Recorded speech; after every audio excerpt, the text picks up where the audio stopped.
Hello বন্ধুরা, আমি মাইতি। আমাদের ফাইজা স্টোরি চ্যানেলের সকল প্রকার পাঠগল্প পেতে এবং শুনতে আমাদের চ্যানেলটি সাবস্ক্রাইব করে আমাদের পরিবারের একজন হয়ে পাশে থাকুন। Thank you.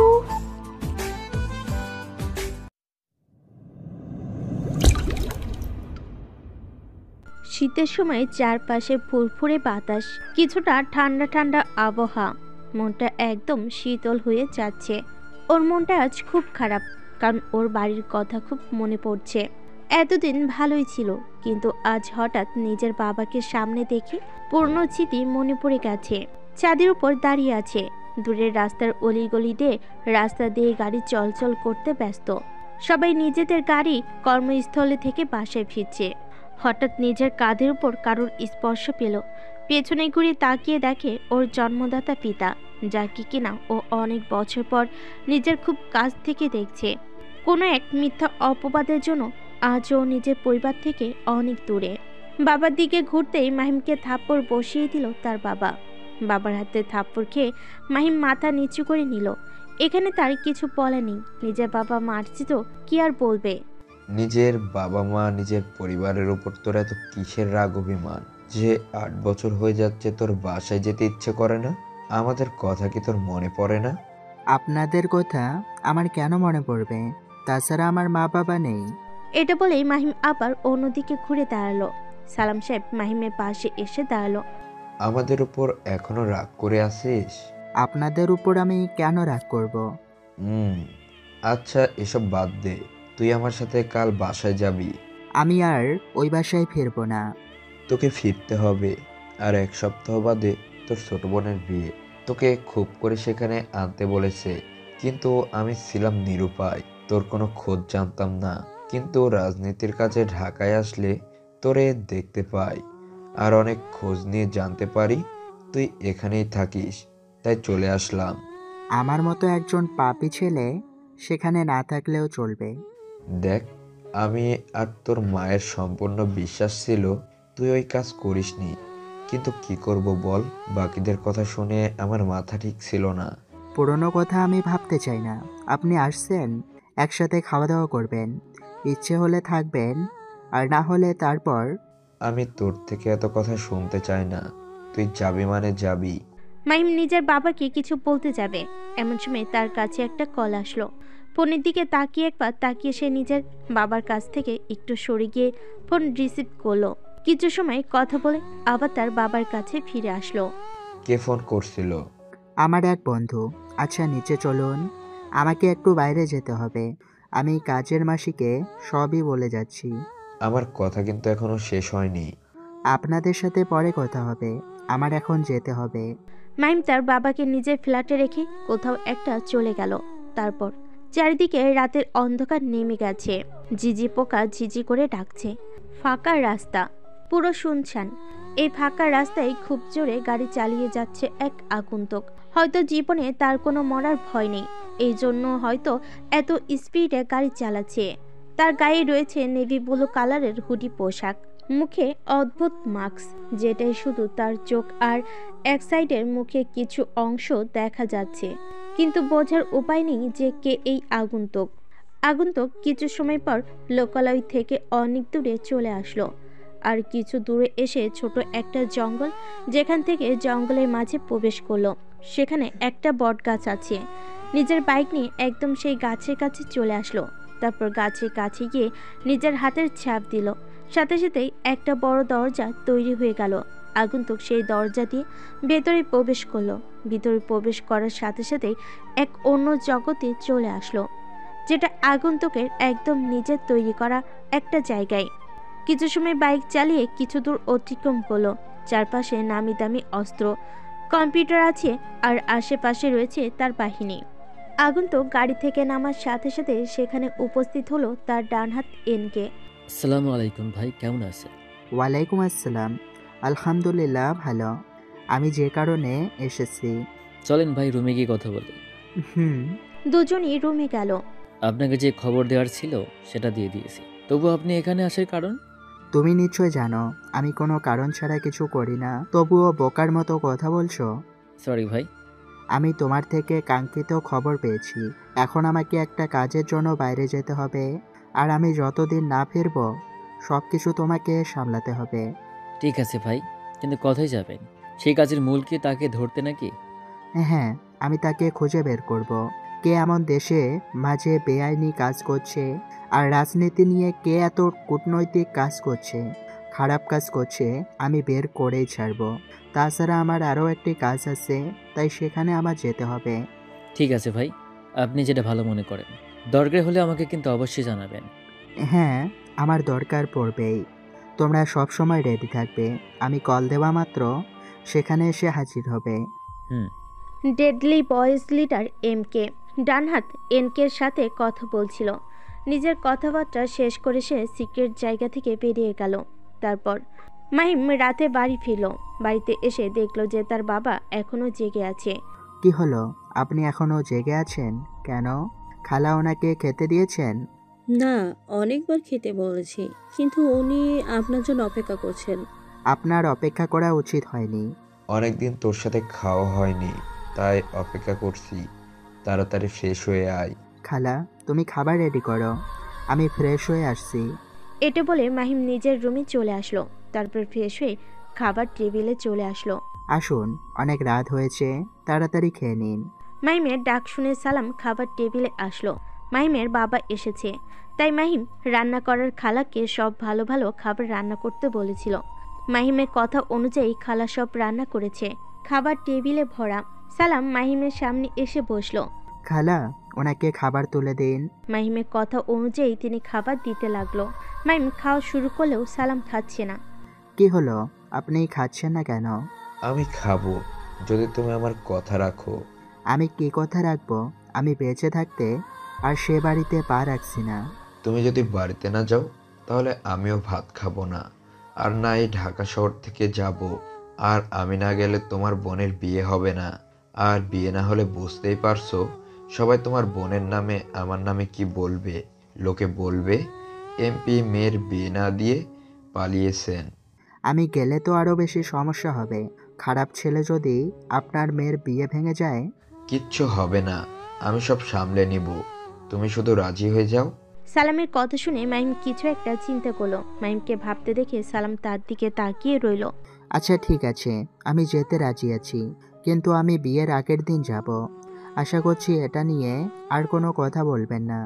আচ্ছা ঠিক আছে, তাই হবে। তুমি যেতে রাজি হয়েছো, এটাই অনেক। মাহিম আর সালাম খাওয়া শুরু করলো। খাওয়া দাওয়া শেষ করে মাহিমের রুম দেখিয়ে দিল। তারপর মাহিমের বাবা চলে গেছে আজ 5 দিন হলো। মাহিম নিজের সকল কিছু গুছিয়ে নিয়ে বের হলো বাসা থেকে। ছোট্ট একটা ব্যাগে সব কিছু নিয়েছে। বাসা থেকে বের হয়ে মাহিম একটা রিক্সা নিল। চারপাশে সবাই নিজের কাজ করতে ব্যস্ত। নিজেরা নিজের গোপনার্থে যাচ্ছে। মাহিম আশেপাশে তাকিয়ে দেখছে। মাহিমের চুলগুলো একটু বড়, তাই বাতাসে উড়ে যাচ্ছে। কিছু কিছু উড়ে মাহিমের চোখের উপর পড়ছে। খানিক সময় বাদে মাহিম একটা বড় বিল্ডিংয়ের সামনে চলে আসলো। এখানে কেন আসছে সেটা একটু পরেই জানতে পারবেন। মাহিম ভাড়া মিটিয়ে দিয়ে সেই বাড়ির ভিতরে প্রবেশ করলো কোনো বাধা ছাড়াই। মাহিম গিয়ে কলিং বেল চাপলে একজন লোক এসে দরজা খুলে দিল। কেমন আছেন ছোট সাহেব? আমি ভালো আছি, আপনি কেমন আছেন? ভালো আছি বাপ, ভেতরে আসুন। মাহিম চাচার কথা অনুযায়ী ভিতরে প্রবেশ করলো। মাহিম সোফায় বসাই কিছু সময় পর উপর থেকে দুজন নেমে আসলো। একজন এসে মাহিমের কান চেপে ধরলো। আহ আম্মু, লাগছে। কি করছো? ছাড়ো, কান বড় হয়ে হাতের মতো হয়ে যাবে। হয়ে যাক, তাতে তোর কি? আমার তো অনেক কিছুই। কান বড় হয়ে গেলে তখন আর কোনো মেয়ে আমাকে পছন্দ করবে না। তখন তুমি তোমার ছেলের বউ পাবে না। আমার ছেলে বেশ সুন্দর, সব মেয়ে পেছনে পড়ে থাকবে। তো বাচ্চাদান আজ এতদিন পর কোথা থেকে উদয় হলে? কোথায় থেকে আর উদয় হব? নিজের বাসা থেকে। তো ব্যাগপত্র গুছিয়ে এবার কোথায় যাওয়া হচ্ছে ঘুরতে? বাবা, এবার এমন এক জায়গায় যাচ্ছি যেটা সিক্রেট। এমন কোথাও যাচ্ছ যে সেটা সিক্রেট? বলা যাবে না। তুই আমার একমাত্র ছেলে, তাহলে তুই আমাকে রেখে কেন ঘুরে বেড়াস? মা, এক্ষুনি তো সময়, কাজের ভেতর গেলে তখন তো আর পারবো না। রাবিয়া, মাহিম একদম ঠিক বলেছে। তাছাড়া তুমি জানো তো কয়েক মাস পর তার দায়িত্ব শুরু। মাহিম তার বাবা মার সাথে কথা বলে নাস্তা করে সেই বাড়ি থেকে বের হলো। তারপর বড় একটি বাস, শ্যামলী, সেই বাসে করে মাহিম নিজের গ্রামের উদ্দেশ্যে রওনা দিয়েছে। বাস চলতে শুরু করেছে। কয়েকটি স্টপ পার হবার পরে টাঙ্গাইল থেকে একটি মেয়ে বাসে উঠল। কোনো জায়গায় সিট ছিল না, এজন্য মেয়েটি এসে মাহিমের পাশে বসলো। মাহিমের সেদিকে কোনো খেয়াল নেই, সে এক দৃষ্টিতে বাইরে তাকিয়ে আছে। কিছু সময় পর মাহিম বলল যে তাকে কেউ খোঁচা মারছে। প্রকৃতি দেখায় এতটাই ব্যস্ত ছিল যে মাহিমকে কেউ ডাকছে সেটা সে খেয়ালই করেনি। বিরক্ত হয়ে মাহিম পাশে তাকালো, দেখলো যে মেয়েটি তাকে ডাকছে। মাহিম নিজের কান থেকে ইয়ারফোন খুলে ফেলল। কি হলো, কিছু বলবেন? আপনি এভাবে খোঁচা দিচ্ছেন কেন? আপনাকে এই জন্য খোঁচা দিচ্ছি যে কখন থেকে আপনাকে ডাকছি কিন্তু আপনি শুনতে পাচ্ছেন না। ও আচ্ছা, তো কি জন্য ডাকছেন? আসলে অনেকটা পথ জার্নি করতে গেলে আমি চুপ করে থাকতে পারি না। কারোর সাথে না কারোর সাথে কথা বলতে ভালো লাগে, কিন্তু আপনার সাথে কথা বলবো তো আপনি তো অন্যদিকে ঘুরে আছেন। যখন কারোর সাথে কথা না বলে থাকতে পারো না, তখন আরেকজনকে নিয়ে আসতে কি হয় যত সব? রাগ করছেন কেন? আপনি একটু তো পথে কথা বলবেন। আমি অপরিচিত কোনো মেয়ের সাথে কথা বলি না। পরিচয় হতে কত সময় লাগবে? আমি শাপলা, আপনি? মাহিম হাত বাড়িয়ে দিল। মাহিম মেয়েটির হাতের দিকে একবার তাকিয়ে মেয়েটির মুখের দিকে তাকালো। মেয়েটির চোখ দুটো দেখা যাচ্ছে, শুধু চোখ দুটো টানা টানা, চোখের মনিটা একটু ডিপ কালারের, দেখতে অসম্ভব সুন্দর লাগছে। এই চোখের মায়া নিশ্চিত কোনো পুরুষ পড়লে সেই মায়া থেকে কোনো ছেলে বের হতে পারবে না। মায়ের জিনিসটা খুবই ভয়ঙ্কর। তার সাথে সাথে মাহিম চোখ ফিরিয়ে নিল। মাহিম হাত মেলালো না দেখে মেয়েটি নিজের হাত সরিয়ে নিল। এত ভাব কেন আপনার? নিজে থেকে পরিচয় হতে এসেছি বলে ভাব দেখাচ্ছেন? আচ্ছা, আমার সাথে পরিচয় হলেন না, ভালো কথা। তো আপনি কোথায় যাচ্ছেন? কুষ্টিয়াতে যাচ্ছি। এটা বলে মাহিম আবার জানালার দিকে মুখ ঘুরিয়ে বাইরের পরিবেশ দেখতে লাগলো। মেয়েটির হয়তো বিরক্ত হলো, তাই মাহিমকে আবার বলল, আপনি জানতে চাইবেন না আমি কোথায় যাচ্ছি? প্রয়োজন মনে করি না। ঠিক আছে, আপনার জিজ্ঞেস করতে হবে না, আমি উত্তর দিচ্ছি। আমিও কুষ্টিয়াতে যাচ্ছি। ভালো। মাহিম আবার চুপ হয়ে গেল। মেয়েটি তো নিজে চুপ থাকতে পারছে না, তাই খুবই বিরক্ত মাহিমের চুপ থাকাতে। মাহিম কানে ইয়ারফোন দিয়ে গান শুনতেছিল। মেয়েটি সেই ইয়ারফোন কান থেকে খুলে দিল। এই যে, আপনি তো বিরক্ত করছেন কেন? আমাকে একটু শান্তিতে একটু জার্নি করতে দেন। মাহিম একটু ধমক দিয়ে কথা বলল। একটু ধমকে মেয়েটি ফোপাতে লাগলো। এই যে, আপনি কান্না করছেন কেন? আপনি আমাকে ধমক দিলেন কেন? আমি এখন বাসের সবাইকে ডেকে বলবো যে আপনি আমাকে বকা দিয়েছেন, তখন দেখবেন সবাই মিলে আপনাকে কেমন গণধোলাই দেয়। আচ্ছা ঠিক আছে, সরি। আমি আপনার কাছে মাপ চাই। আমি আপনাকে মাফ করতে পারি একটা শর্তে। কি শর্ত? যত সময় না পর্যন্ত আমি বাস থেকে নামবো তত সময় আমার সাথে কথা বলতে হবে। মাহিম বলল চিপকায়। এমনিতেই মাহিম সবসময় চুপচাপ থাকতে পছন্দ করে। একাকিত্ব তার খুব পছন্দ, কিন্তু এই মেয়ে তার পাশে বসে বকবক করেই চলেছে। এজন্য মাহিমের প্রচণ্ড বিরক্ত লাগছে। না পারছে কিছু করতে, আর না পারছে কিছু বলতে। কি হলো, আপনি চুপ করে আছেন কেন? কি এত ভাবছেন? আচ্ছা ঠিক আছে, আমি আপনার সাথে কথা বলতে রাজি আছি। মেয়েটি হাসলো কিনা বোঝা গেল না, কিন্তু তার চোখ দুটো দেখে মনে হচ্ছে সে খুবই খুশি। মাহিম মেয়েটির দিকে না তাকিয়ে নিজের ফোনে মনোযোগ দিল। আপনি কিন্তু আমার সাথে কথা না বলে আবার ফোনে মনোযোগ দিয়েছেন। আরে না, এমনিতে দেখছিলাম। কুষ্টিয়া আর কত সময় লাগবে যেতে? কেন, আপনি কি আর এর আগে কোনোদিন কুষ্টিয়া যান নাই? না, আমি আগে কখনো কুষ্টিয়া যাই নাই, এই প্রথম যাচ্ছি। সমস্যা নেই, আমার বাসা কুষ্টিয়াতে, আমি সব চিনি কুষ্টিয়ার। আর 2 থেকে 3 ঘন্টা লাগবে যেতে। ও আচ্ছা। আপনি কি জন্য যাচ্ছেন? এই তো একটি দরকারি কাজে যাচ্ছি। আপনি কেন যাচ্ছেন? আমার চাচাতো বোনের বিয়ে, এই জন্য বাসায় যাচ্ছি। আসার পথে হঠাৎ গাড়িটি নষ্ট হয়ে গিয়েছিল, তাই গাড়ি আবার চেঞ্জ করলাম। ও আচ্ছা। মাহিম আবার চুপ। মেয়েটি ভাবলো যে এই ছেলেটি আগাগোড়া কেমন চুপচাপ থাকে। আপনি কি এমন চুপ থাকায় পছন্দ করেন? আপনার হঠাৎ এখন প্রশ্ন কেন? না, এই যে কেমন কথা না বলে আবার চুপ হয়ে গেলেন। আমি তো সবকিছু জিজ্ঞেস করছি, আপনি তো কিছুই বলছেন না। কই কিছু বলছি না, এই যে আপনার সাথে কথা বলছি। তো ঢাকা কোথায় থাকেন আপনি? ঢাকা ও ফার্মগেটে। আমিও তো সেখানে থাকি, কিন্তু আপনাকে তো কোনোদিন দেখিনি। ঢাকা শহরে যত মানুষ, সেই ভিড়ে আমাকে কিভাবে দেখবেন? কথা বলতে বলতে কখন যে 2 ঘন্টা পার হয়ে গেল তারা দুজনেই বুঝতে পারল না। শাপলা নামের মেয়েটি মাহিমের কাছ থেকে বিদায় জানিয়ে চলে গেল। মাহিম যেন হাঁপ ছেড়ে বাঁচল। মাহিম বাস থেকে নামলো। কুষ্টিয়া শহরে পা দেওয়ার সাথে সাথেই তার কিছুটা অনুভূতি হলো যে নিজের জন্মভূমি, নিজের এলাকায় পা দিয়েছে। সাথে কিছু পুরনো অতীত নিজের চোখের সামনে ভাসতে লাগলো। সেসব ভাবনা বাদ দিয়ে মাহিম আশেপাশে দেখতে লাগলো। সব কিছু পরিবর্তন হয়ে গেছে। তারপর নিজের জন্মস্থান, নিজের শহরে অনেক বছর পর পা দিল মাহিম। চারপাশটা তার কাছে খুবই অচেনা, কিছুই চেনে না সে। হাঁটতে হাঁটতে একটি দোকানের কাছে চলে আসলো। দোকানদারের কাছে একটি সিগারেট চাইলো। মাহিমকে দোকানদার সিগারেট দিল।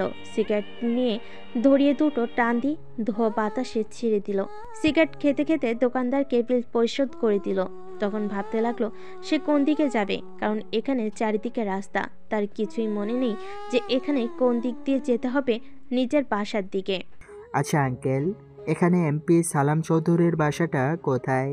আপনি এখানে এমপির বাসায় যেতে এসেছেন? কোন দিকে বলতে পারবেন?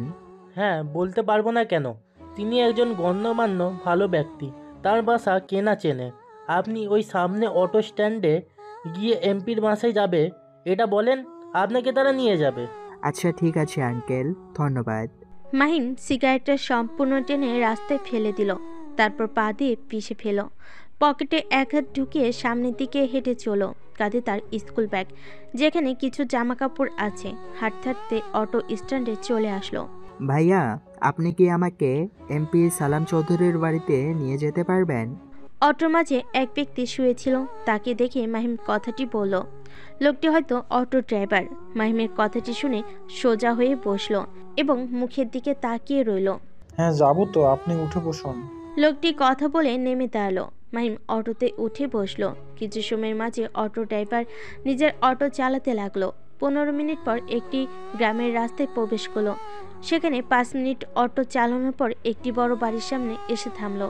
বাড়িতে চারপাশে লাইটিং করা এবং রাস্তা জুড়ে লাইটিং দেখে মনে হচ্ছে ভালোই আয়োজন করা হয়েছে। ড্রাইভার সেই বাড়ির সামনে গাড়ি দাঁড় করালো। নামেন মামা, আমরা চলে এসেছি। এটাই এমপি সালাম চৌধুরীর বাসা। মাহিম অটো থেকে নেমে অটোওয়ালার ভাড়া মিটিয়ে দিল। তারপর বাড়ির দিকে ঘুরে এক দৃষ্টিতে সেদিকে তাকিয়ে রইল। এই বাড়ি থেকে 8 বছর আগে তাকে বের করে দেওয়া হয়েছিল কোন এক মিথ্যা অপবাদে। আজ সেখানে তাকে আসতে হয়েছে নিজের বাবার অনুরোধে। মাহিম সেখানে দাঁড়িয়ে না থেকে গুটি গুটি পায়ে বাড়ির দিকে এগিয়ে চলল। দারোয়ান মাহিমকে আগে থেকে জানে, তাই তাকে দেখার সাথে সাথেই তার দেখে এগিয়ে আসলো। আপনাকে কেমন যেন চেনা চেনা লাগছে স্যার। আঙ্কেল, আপনি আমাকে ভুলে গেছেন। আমি হলাম এই বাড়ির ছোট ছেলে। আরে বাবা মাহিম, তুমি এতকাল কোথায় ছিলে? তোমাকে স্যার খুঁজতে খুঁজতে হয়রান হয়ে গিয়েছিল। এই তো ঢাকাতে ছিলাম। দুজন কথা বলছিল। এমন সময় বাড়ির ভেতর থেকে সালাম চৌধুরী বেরিয়ে আসলো। বাইরে এসে দেখলো যে দারোয়ানের সাথে মাহিমের মতন কেউ কথা বলছে, তাই দ্রুত তার দিকে এগিয়ে আসলো। তিনি কাছে এসে তো অবাক হয়ে গেল, কারণ দারোয়ানের সাথে মাহিম দাঁড়িয়ে আছে। তিনি দ্রুত গিয়ে তাকে জড়িয়ে ধরলো। তুই আসছিস মাহিম, আমি অনেক খুশি হয়েছি তোর আশাতে। তাড়াতাড়ি ভিতরে চল, তোর বোনকে তুই হলুদ দিবি। না বাবা, আমি আমার বোনকে হলুদ দিতে পারবো না। তুমি আমাকে একটি রুম দেখিয়ে দাও, আমি সেখানে চলে যাই। সেটা বললে তো হবে না, আমি যেটা বলছি সেটাই তোকে শুনতে হবে। ছোটবেলা থেকেই মাহিম তার বাবাকে ভয় পায়, তাই তার বাবার সাথে আর কথা বাড়লো না। মাহিমের হাত ধরে তার বাবা এগিয়ে নিয়ে যেতে লাগলো যেখানে তার মেয়ে মায়াকে হলুদ দেওয়া হচ্ছে। স্টেজের কাছে আসতেই মাহিম দেখতে পেল যে এখানে সবাই দাঁড়িয়ে আছে, তার মা, তার বড় ভাই এবং তার চাচারা সবাই। মাহিমকে এখানে দেখে সবাই অবাক হলো। তার সাথে মাহিমের মা ও বোনও। মায়া কান্না করে দিল। সালাম মাহিমের হাত ছেড়ে দিল। মাহিম আস্তে আস্তে করে তার বোনের কাছে এগিয়ে গেল। মায়াকে কান্না করতে দেখে মাহিম তার চোখের পানি মুছে দিল। তারপর হলুদের বাটি থেকে একটু হলুদ নিয়ে তার বোনের গালে ছুঁয়ে দিল। হলুদ দেওয়া হয়ে গেলে মায়া উঠে তার ভাইকে জড়িয়ে ধরে কান্না শুরু করে দিল। আশেপাশে যারা ছিল তারা তো বেশি অবাক হয়ে গেছে যে কে এই ছেলে। ছেলের পক্ষ থেকে আসে একটি ছেলে এসে মাহিমকে মায়ের থেকে ছাড়িয়ে দিল। থাপ্পড় মারতে গিয়েও কি ভেবে যেন হাত নামিয়ে নিল। কে তুমি? আর মায়া তোমাকে জোরে ধরার সাহস কিভাবে পেল? মিস্টার, আমি কে সেটা মায়ের কাছ থেকে জিজ্ঞেস করে নেবেন। এটা বলে মাহিম সেখান থেকে চলে আসতে লাগলো। ভাইয়া, তুই আমাকে ছেড়ে যাস না, আবার কোথায় চলে যাচ্ছিস? মায়ের মুখে ভাইয়া ডাক শুনে ছেলেটা বুঝতে পারলো যে এটা তার ভাই, কিন্তু তার মুখে যে কোনো প্রশ্ন লেগে আছে, সেটা দেখে বোঝা যাচ্ছে। মায়া, এটা তোমার কেমন ভাই? আগে তো কখনো দেখিনি। এটা আমার আপন ছোট ভাই। মায়ের দৌড়ে গিয়ে মাহিমের হাত চেপে ধরে। প্লিজ ভাইয়া, তুই আমাদের ছেড়ে আবার চলে যাস না। তোকে অনেক খোঁজার চেষ্টা করছি কিন্তু পাইনি। চিন্তা করিস না, তোর বিয়ে খেয়ে তারপর যাব। এখন তুই গিয়ে হলুদের আসনে বস। এমন সময় সেখানে মালেকা বেগম আসলো। এসে মাহিমকে জড়িয়ে ধরে কান্না করে দিল। এতদিন কি তোর মায়ের কথা মনে পড়েনি? তুই একটা নিষ্ঠুর হলি কিভাবে? মাহিমের খুব খারাপ লাগছে, কিন্তু নিজেকে খুব কষ্ট করে আটকে গেছে কান্না থেকে। এমন সময় সালাম সাহেব তাদের কাছে এগিয়ে আসলো। মালেকা, এখানে অনেকেই আছে, এভাবে সিন ক্রিয়েট করো না। যা করার ভিতরে গিয়ে করো। নিজের স্বামীর কথা শুনে ছেড়ে দিল। তিনি মাইকে হলুদ দেওয়ার আসনে বসতে বলে মাহিমের হাত ধরে বাড়ির ভিতর চলে গেল। সরি মায়া, আমি বুঝতে পারিনি যে ওটা তোমার ভাই। কোনো সমস্যা নেই, তোমরা তো জানো না তাই এমন করছো। আচ্ছা তুমি থাকো, আমরা এখন যাই, আমাদের তো কাজ হয়ে গেছে। বাবা মায়ের থেকে বিদায় নিয়ে যেও। তারা তো এখন নিজের ছেলেকে নিয়ে ব্যস্ত, আমি কি করব? তার থেকে বরং আমরা চলে যাই। ওকে। অন্যদিকে মাহিমকে তার মা বাবা বাড়ির ভিতর নিয়ে গেল। তারপর সোফায় বসিয়ে দিল। মাহিমকে তিনি সোফায় বসিয়ে দিয়ে নিজের হাতে জুস বানিয়ে নিয়ে আসলেন। তারপর মাহিমকে খেতে দিলেন। তুই এতটা দিন আমাদের ছেড়ে কিভাবে সেই ঢাকা শহরে পড়েছিলি বলতো? আমাদের কথা কি একবারও মনে পড়েনি তোর? মনে পড়তো, কিন্তু নিজের মধ্যে শক্ত করে রেখেছিলাম, যেন আমার মতো পাপী মুখ তোমাদের আর দেখাতে না হয়। এই জন্য আর আসিনি। আমি আর না তোমাদের সাথে যোগাযোগ রেখেছি। ইচ্ছে করছে তোকে থাপ্পড় দিয়ে গাল দুটো লাল করে দিই। এবার যখন আসছিস তখন আমি তোরে আর যেতে দেব না, তুই আমার কাছে থেকে যাবি। না মা, মায়ার বিয়ে হয়ে গেলে আমি এখান থেকে চলে যাব। আমি চাই না আমার জন্য এখানে আবার অন্য কিছু ঘটুক। আমাকে ছেড়ে যাওয়ার কথা বললে তোকে একদম থাপ্পড় লাগিয়ে দিব, শয়তান ছেলে। মালেকা, এখন এইসব কথা রাখো তো, যা হবে বিয়ের পর দেখা যাবে। এখন মাহিমকে ওর রুম দেখিয়ে দাও। মালেকা বেগমকে নিয়ে উপরে চলে গেল। তারপর মাহিমের রুমে প্রবেশ করলো, যেখানে আগে মাহিম থাকতো। মাহিম ভিতরে প্রবেশ করে অবাক হয়ে গেল, কারণ রুমটা ঠিক আগের মতোই গোছানো আছে। আমি জানতাম তুই একদিন না একদিন ফিরে আসবি, তাই রুমটা ঠিক আগের মতোই রেখেছি। তুই এখন রেস্ট নে, আমি তোর বোনের কাছে যাচ্ছি। মালেকা বেগম চলে গেলেন, আর মাহিম নিজের ব্যাগটা রেখে ধপাস করে বিছানায় শুয়ে পড়ল। তারপর মাহিম নিজের রুমে এসে বিছানায় শুয়ে পড়ল। কখন যে মাহিম ঘুমিয়ে পড়েছে সে টেরই পায়নি। অন্যদিকে হলুদের অনুষ্ঠান শেষ করে সবাই বাড়ির ভিতরে প্রবেশ করলো। আত্মীয় স্বজন সবাই যে যার রুমে গেল। ড্রয়িং রুমে সবাই বুঝেছিল যারা বাড়ির লোক। সালাম, তোর ছেলে এখানে কিভাবে আসলো? আমার ছেলেকে আমি তো নিয়ে আসতে পারি বলো? আমার একমাত্র মেয়ের বিয়ে, আর আমার ছোট ছেলে থাকবে না? এটা কোনোদিন হয় বলো? তাই বলে তুই কি ভুলে গেছিস যে তোর ছেলে আমার মেয়ের সাথে কি করেছিল? দেখ রাজা আর শাহিন, তোরা দুজন এটা ভুলে যাস না যে নীলা শব্দ স্বীকার করছিল। তোমরা এখন এইসব কথা রাখো। আমার ছেলে এতদিন পর বাসায় এসেছে, আমি আর এসব শুনতে চাই না। পুরনো দিনের কথা মনে করে আর কিছু করতে চাই না। বড় মা, তোমার ছেলে কোথায়? আমার ছেলেকে দিয়ে তোর কি কাজ? আসতে না আসতেই তুই আবার ওকে জ্বালাতে যাস না যেন। আমার তো খেয়ে দিয়ে কাজ নেই, তোমার ছেলেকে আমি জ্বালাতে যাব? গিয়ে দেখ মাহিমের রুমে আছে। তাহলে আর তার সাথে দেখা করতে যাচ্ছি না, পরে কোনো এক সময় দেখা করে নেব। আমি এখন বাসায় যাচ্ছি। আচ্ছা, আমরা এখন বাসায় যাই, বিকেলের দিকে আবার আসবো। তোকে আমি বলেছিলাম যে আমার মেয়ের বিয়ে, এই কয়েকদিন তুই আমাদের বাসায় থাকবি, তবুও শুনলি না। আরে ভাই, আমার বাসা আর তোর বাসা কি অনেক দূরে নাকি যে গিয়ে আসতে পারো না? পাশেই তো আছি। রাজা আরো কিছু সময় কথা বলে নিজের স্ত্রী আর মেয়েকে নিয়ে বাড়ি থেকে বেরিয়ে গেল। রাজা হলো সালাম চৌধুরী খুবই ঘনিষ্ঠ একজন বন্ধু, আর তার মেয়ের নাম বৃষ্টি। মাহিমের সাথে একসময় পড়তো। মা, আমি এখন ওই হলুদের শাড়ি খুলে ফ্রেশ হইনি। ঠিক আছে, যা। নীলা, তুই আমার ছেলের কাছ থেকে দূরে থাকবি। আমি চাই না যে তোর জন্য আমার ছেলে আবার এই বাড়ি থেকে চলে যায়।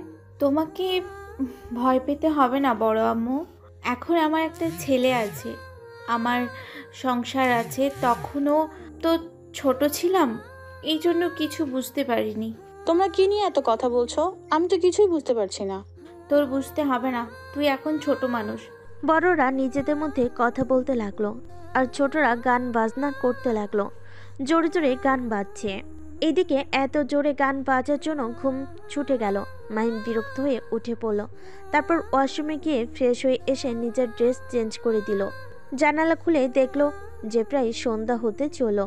মাহিম নিজের রুম থেকে বেরিয়ে ছাদের দিকে হাঁটা ধরল। ছাদের গেট খোলা ছিল। মাহিম ভিতরে প্রবেশ করলো। চারপাশে অনেক লাইটিং জ্বলছে। ছাদটা খুবই সুন্দর লাগছে। মাহিম হাঁটতে হাঁটতে এক কোণে গিয়ে দাঁড়ালো। আকাশের দিকে তাকিয়ে ভাবতে লাগলো তার সাথে অতীতে কি কি ঘটে গেছে। 8 বছর আগে মাহিম একদিন দুপুরে নিজের রুমে শুয়েছিল।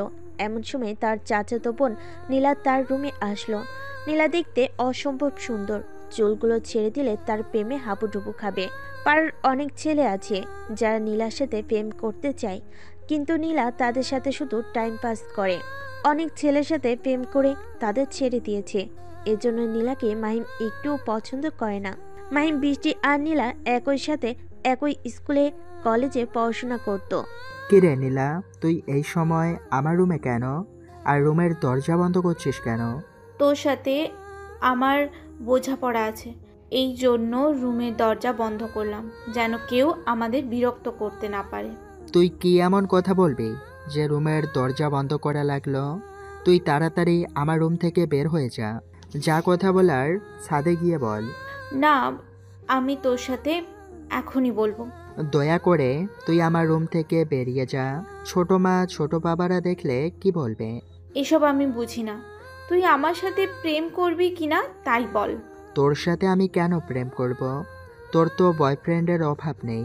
কত ছেলের সাথে তুই প্রেম করিস, এমনকি আমার বন্ধু নাফিসের সাথেও তুই প্রেম করিস।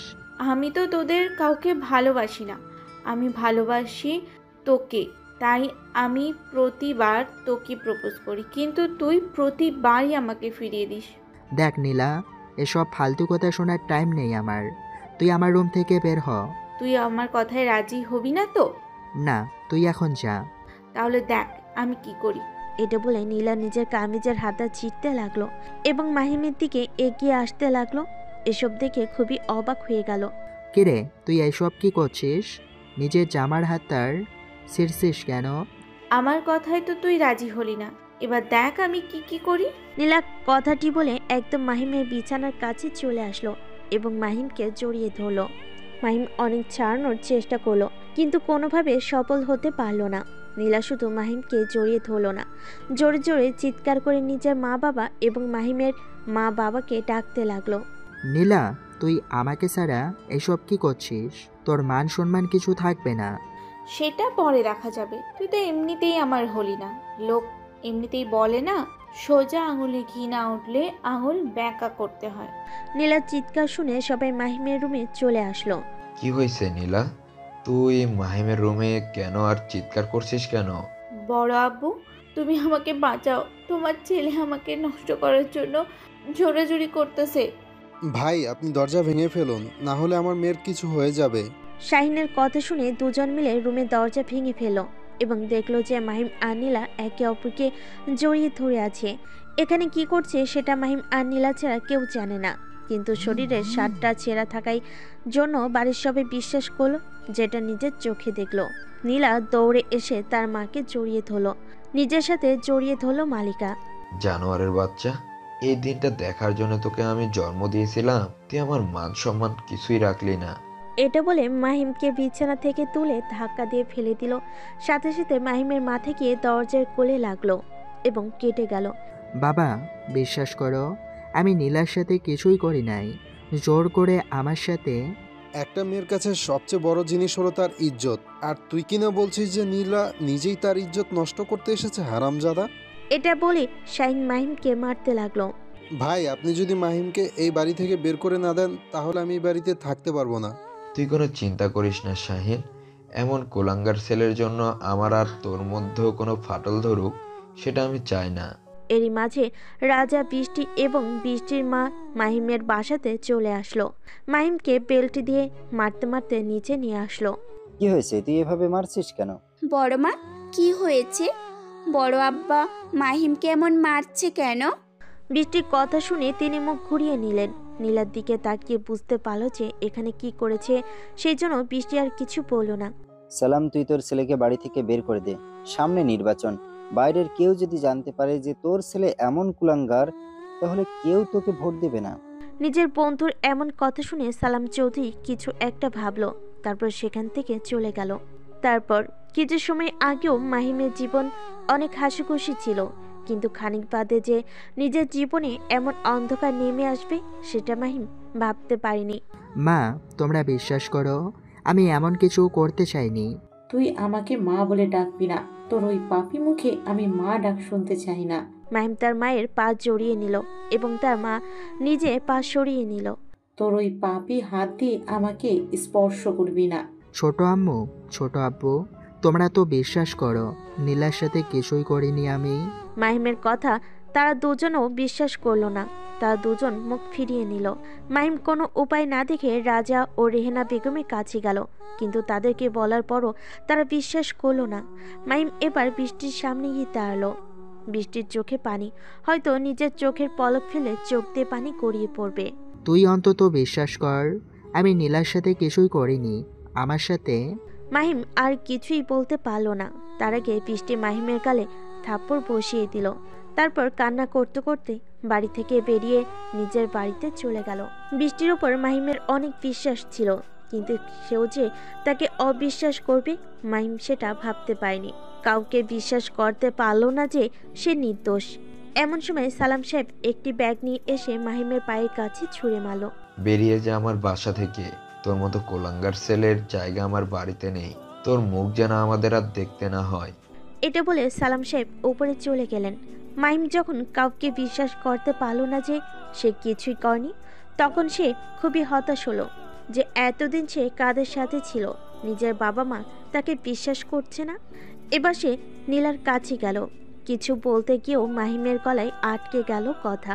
তারপর মুচকি হেসে নিজের ব্যাগটি নিয়ে বাড়ি থেকে বেরিয়ে পড়ল, কারোর সাথে কোনো কথা না বলে। সন্ধ্যা পার হয়ে গিয়েছে, এই জন্য কেউ বুঝতে পারল না যে চৌধুরীর বাড়ির ছেলে কেমন করে বাড়ি থেকে চলে গেল। কিছু সময় বৃষ্টির বাড়ির সামনে দাঁড়িয়ে কিন্তু বৃষ্টিকে দেখতে পেল না, তাই মনের দুঃখ নিয়ে সে হাঁটতে লাগলো। মারার কারণে তার পুরো শরীর ব্যথা হয়ে গেছে, এই জন্য সে হাঁটতে পারছে না। এরপর মাহিম কোনো একভাবে ঢাকায় চলে আসে। তারপর মাহিম ছাদের উপর দাঁড়িয়ে নিজের মনে কথাগুলো ভাবছিল। এমন সময় তার পিছনে কারোর উপস্থিতি অনুভব করলো। পিছনে তাকিয়ে দেখলো যে বাসে সেই মেয়েটি। তাকে দেখে মাহিম বেশ অবাক হলো। কি হলো, আপনি এখানে? এটা আমার বাসা, আর আমি থাকবো না? আপনার বাসা মানে? এটা আমার বাসা মানে আমি আপনার ছোট চাচার ছোট মেয়ে। তাহলে তুমি মিলি? এই তো এখন চিনতে পারছেন দেখছি। আমাকে তো দেখছি আপনি ভুলেই গেছেন। উফ, আপনি তো আমার পরিচিত, তাহলে আর আপনি করছেন কেন? তুমি করে বলবো। সেটা তোমার ইচ্ছে, কিন্তু তুই তো অনেক বড় হয়ে গেছিস, তোকে তো আমি চিনতেই পারিনি। তুই বাসে নিজের নাম শাপলা বললি কেন? তুমি হয়তো ভুলে গেছো যে বাড়ির মানুষ ছাড়া সবাই আমাকে শাপলা বলে ডাকে। বুঝলাম। তুই যে বড় হলে এতটা বাচাল হবি আমি বুঝতে পারি নাই। তুমি হঠাৎ এই কথা বলছো কেন? বাসের ভিতর যত কথা বলছিলি আমার তো ইচ্ছে হয়েছিল তোকে ধরে জানালা দিয়ে ফেলে দেই। এটা তুমি বলতে পারলে? হ্যাঁ পারলাম। মানুষ এতটা বকবক করতে পারে সেটা তোকে না দেখলে বুঝতেই পারতাম না। আচ্ছা, তুমি এতদিন কেন বাড়িতে আসলে না, আর এটার কি কারণ আমাকে একটু বলো তো। বাড়ির কেউ আমাকে কিছু বলেনি। তুই এখনো ছোট, তাই তোর কিছু শুনতে হবে না। তুমি আমাকে তুমি করে বলছো না কেন? তোমার মুখ থেকে তুমি ডাক শুনতে ভালো লাগে। শর্ত? এখানে এত কি কথা হচ্ছে মিলি? কারোর কণ্ঠ শুনে মিলি আর মাহিম পিছনে তাকিয়ে দেখলো যে বৃষ্টি দাঁড়িয়ে আছে। কি হলো বলছিস না কেন? কি করছিস এখানে? এই তো আপু, অনেকদিন পর ভাইয়া বাড়িতে এসেছে, তাই তার সাথে কথা বলছিলাম। এত কথা বলতে হবে না, তুই নিচে যা খাবার খেতে, তোকে নিচে ডাকছে। আচ্ছা চলো, তুমিও খাবার খাবে, সেই কখন খেয়েছো ঠিক নেই। তুই যা, মাহিম যাচ্ছে। বৃষ্টি চোখ গরম করতে মিলি নিচে চলে গেল। বৃষ্টি গুটি গুটি পায়ে মাহিমের দিকে এগিয়ে আসলো। মাহিম দূর আকাশের দিকে তাকিয়ে আছে। বৃষ্টি এসে মাহিমের পাশে দাঁড়ালো। মাহিম কোনো কথা বলছে না দেখে বৃষ্টি নিজেই কথা বলতে শুরু করলো। কি হলো মুখ অন্যদিকে ঘুরিয়ে আছিস কেন? আর আমার সাথে কথা বলছিস না কেন? তুই কি আমার সাথে কথা বলবি যে তোর সাথে আমার কথা বলতে হবে? বাহ, মুখে মুখে তর্ক করা শিখে গেছিস। সময় মানুষকে পাল্টে দেয়। সময় যেমন নিজ গতিতে নিজের পাল্টে যায়, ঠিক তেমনই সময় মানুষকে পাল্টে দেয়। তুই এসব বুঝবি না। তুই বোঝালেই তো বুঝবো। যখন বোঝানোর চেষ্টা করছি তখন বুঝিসনি, আর এখন বুঝে লাভ নেই। মাহিম তাচ্ছিল সুরে বলল, যেটা শুনে বৃষ্টি বুঝলো মাহিমের মনে অনেক অভিমান, যেটা এখনো রয়ে গেছে। বৃষ্টি একটা দীর্ঘশ্বাস ফেলল। তুই কি এখনো আমার সাথে অভিমান করে আছিস? তোর সাথে অভিমান করার কোনো তো কারণ দেখছি না আমি। যেখানে বাড়ির সবাই আমাকে বিশ্বাস করেনি, সেখানে তুই তো। থাক, আর কোনো কথা মনে করতে চাচ্ছি না। তাহলে তুই আমাকে আগের মতো? বললাম তো, আগের কথা মনে করতে চাচ্ছি না। এটা বলে মাহিম বাইরে যাওয়ার জন্য হাঁটা ধরল। কি হলো? আমার কথার উত্তর না দিয়ে কোথায় যাচ্ছিস? তুই যদি একটার উত্তর শুনতে চাচ্ছিস, সেই উত্তরটা আমার কাছে নেই। এমন সময় ছাদের গেটে মায়া এসে দাঁড়ালো। ভাইয়া আর আপু তাড়াতাড়ি আসো, কখন থেকে সবাই তোমাদের জন্য ওয়েট করছে আর তোমরা গল্প করে যাচ্ছ। একটা মার খাবি, দেখছিস তো আমি যেতেই ছিলাম। হ্যাঁ, সেটা তো দেখতেই পাচ্ছি। মিলি কখন নিচে গেছে আর তোমাদের যাওয়ার নামই নেই। তাড়াতাড়ি আসো। মাহিম মায়াকে পাশ কাটিয়ে চলে গেল।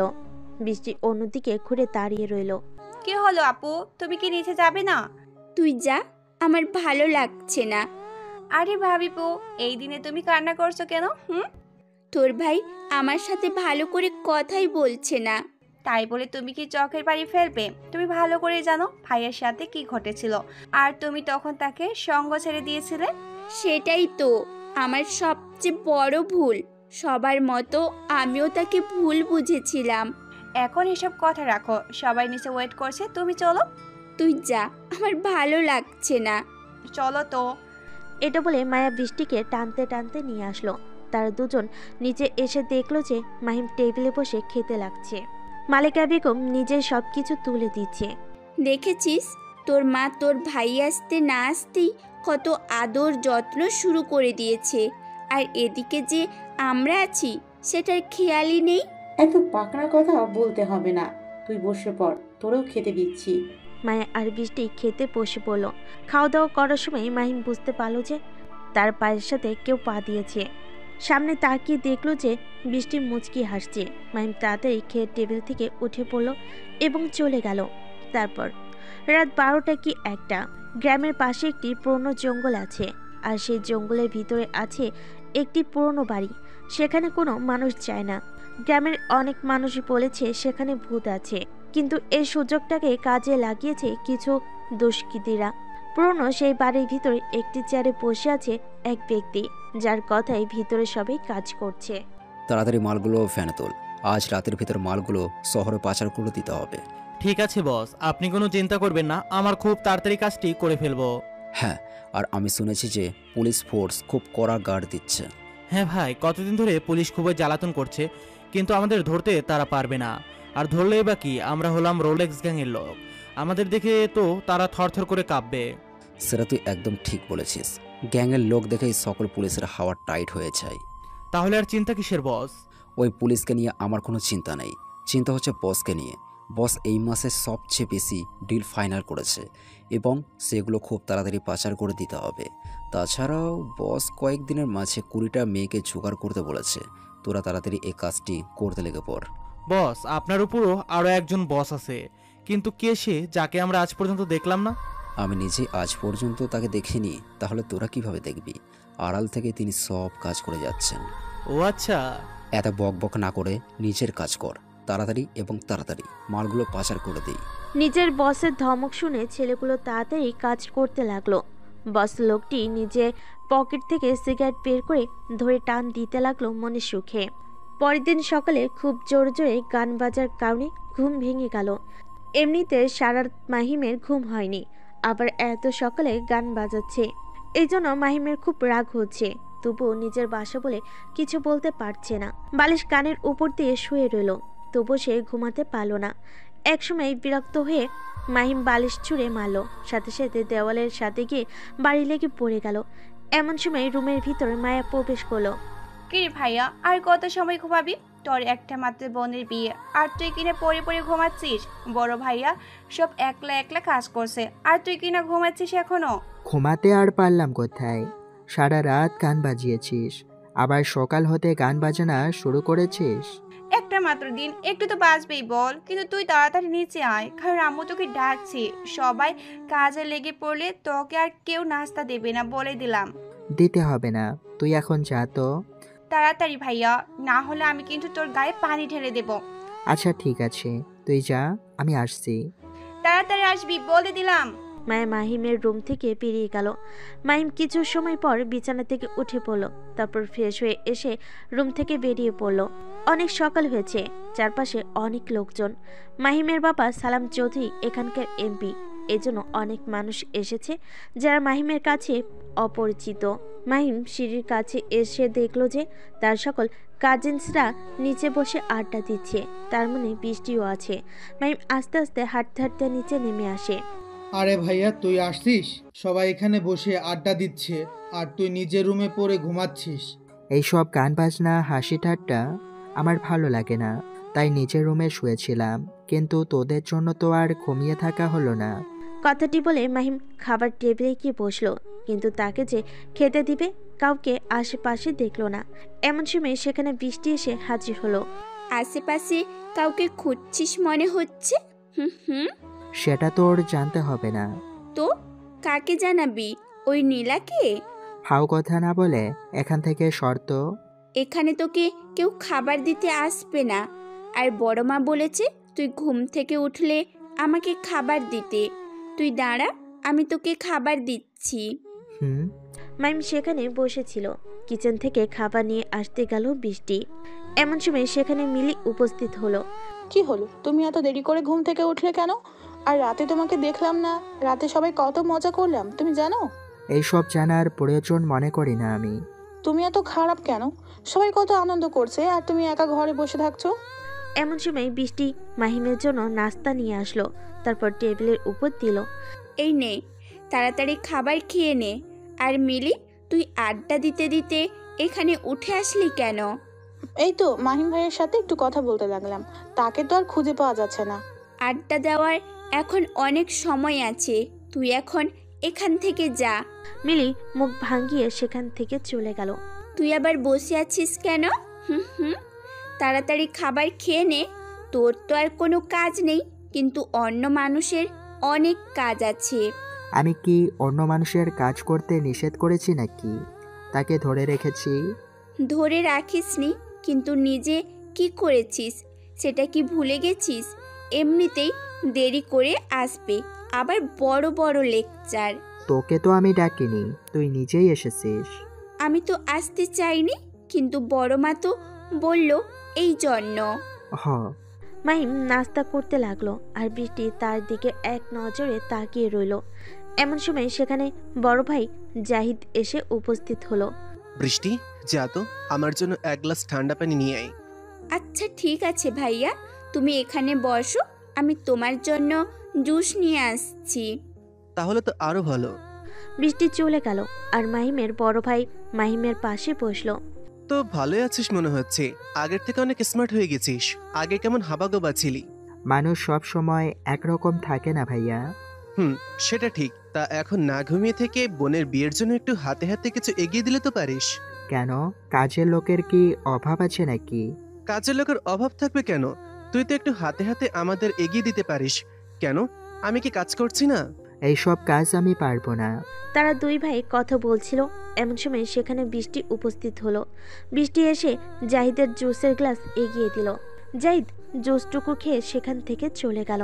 ভাইয়া তোকে কি বলছিল রে? কি আর বলবে, এটা ওটা হাতে হাতে কাজে এগিয়ে দেওয়ার জন্য। ও আচ্ছা, তুই কি আমাকে একটু পার্লারে নিয়ে যাবি? তোকে আমি কেন পার্লারে নিয়ে যাব? তোর দরকার তুই একলা যা। ঠিক আছে, আমাকে নিয়ে যেতে হবে না, তোর বোন মায়াকে তো নিয়ে যাবি, তখন না হয় যাবো নে। মাহিম খাচ্ছিল, এমন সময় সালাম চৌধুরী সেখানে এসে উপস্থিত হলো। মাহিম, একটু পর তোর বোনকে নিয়ে একটু পার্লারে নিয়ে যাস তো, তাকে সুন্দর করে সাজিয়ে নিয়ে আসিস। আচ্ছা ঠিক আছে বাবা। বড় আব্বু, আমিও তোমার ছেলের সাথে যাব। ঠিক আছে, যাস। যে যেতে চাস মাহিমের সাথে চলে যাস। সালাম চৌধুরী বাইরে চলে গেল। মাহিমের দিকে তাকিয়ে বৃষ্টি মুখ ভেঙচি দিয়ে চলে গেল। মাহিম খাবার খেয়ে বাইরে হাঁটতে বের হলো। তারপর অনেকদিন পর নিজের গ্রামে এসেছে, কিন্তু গ্রামে ঘোরা হয়নি। এই জন্য মাহিম সকালে নাস্তা করে বাড়ি থেকে বের হলো। হাঁটতে হাঁটতে কিছু দূর যাবার পর একটি ছেলের সাথে দেখা হলো মাহিমের। মাহিম সেই ছেলেটিকে দেখে সেদিকে এগিয়ে গেল। ছেলেটি মাহিমকে দেখে কিছু সময় দাঁড়িয়ে থাকলো। তুমি কি মাহিম? আর তুই নাফিস? নাফিস এসে মাহিমকে জড়িয়ে ধরলো। দুজন কিছু সময় ওইভাবে থাকার পর একে অপরকে ছেড়ে দিল। শালা, এতদিন কোথায় ছিলি? তোর কোনো খোঁজ খবর ছিল না কেন?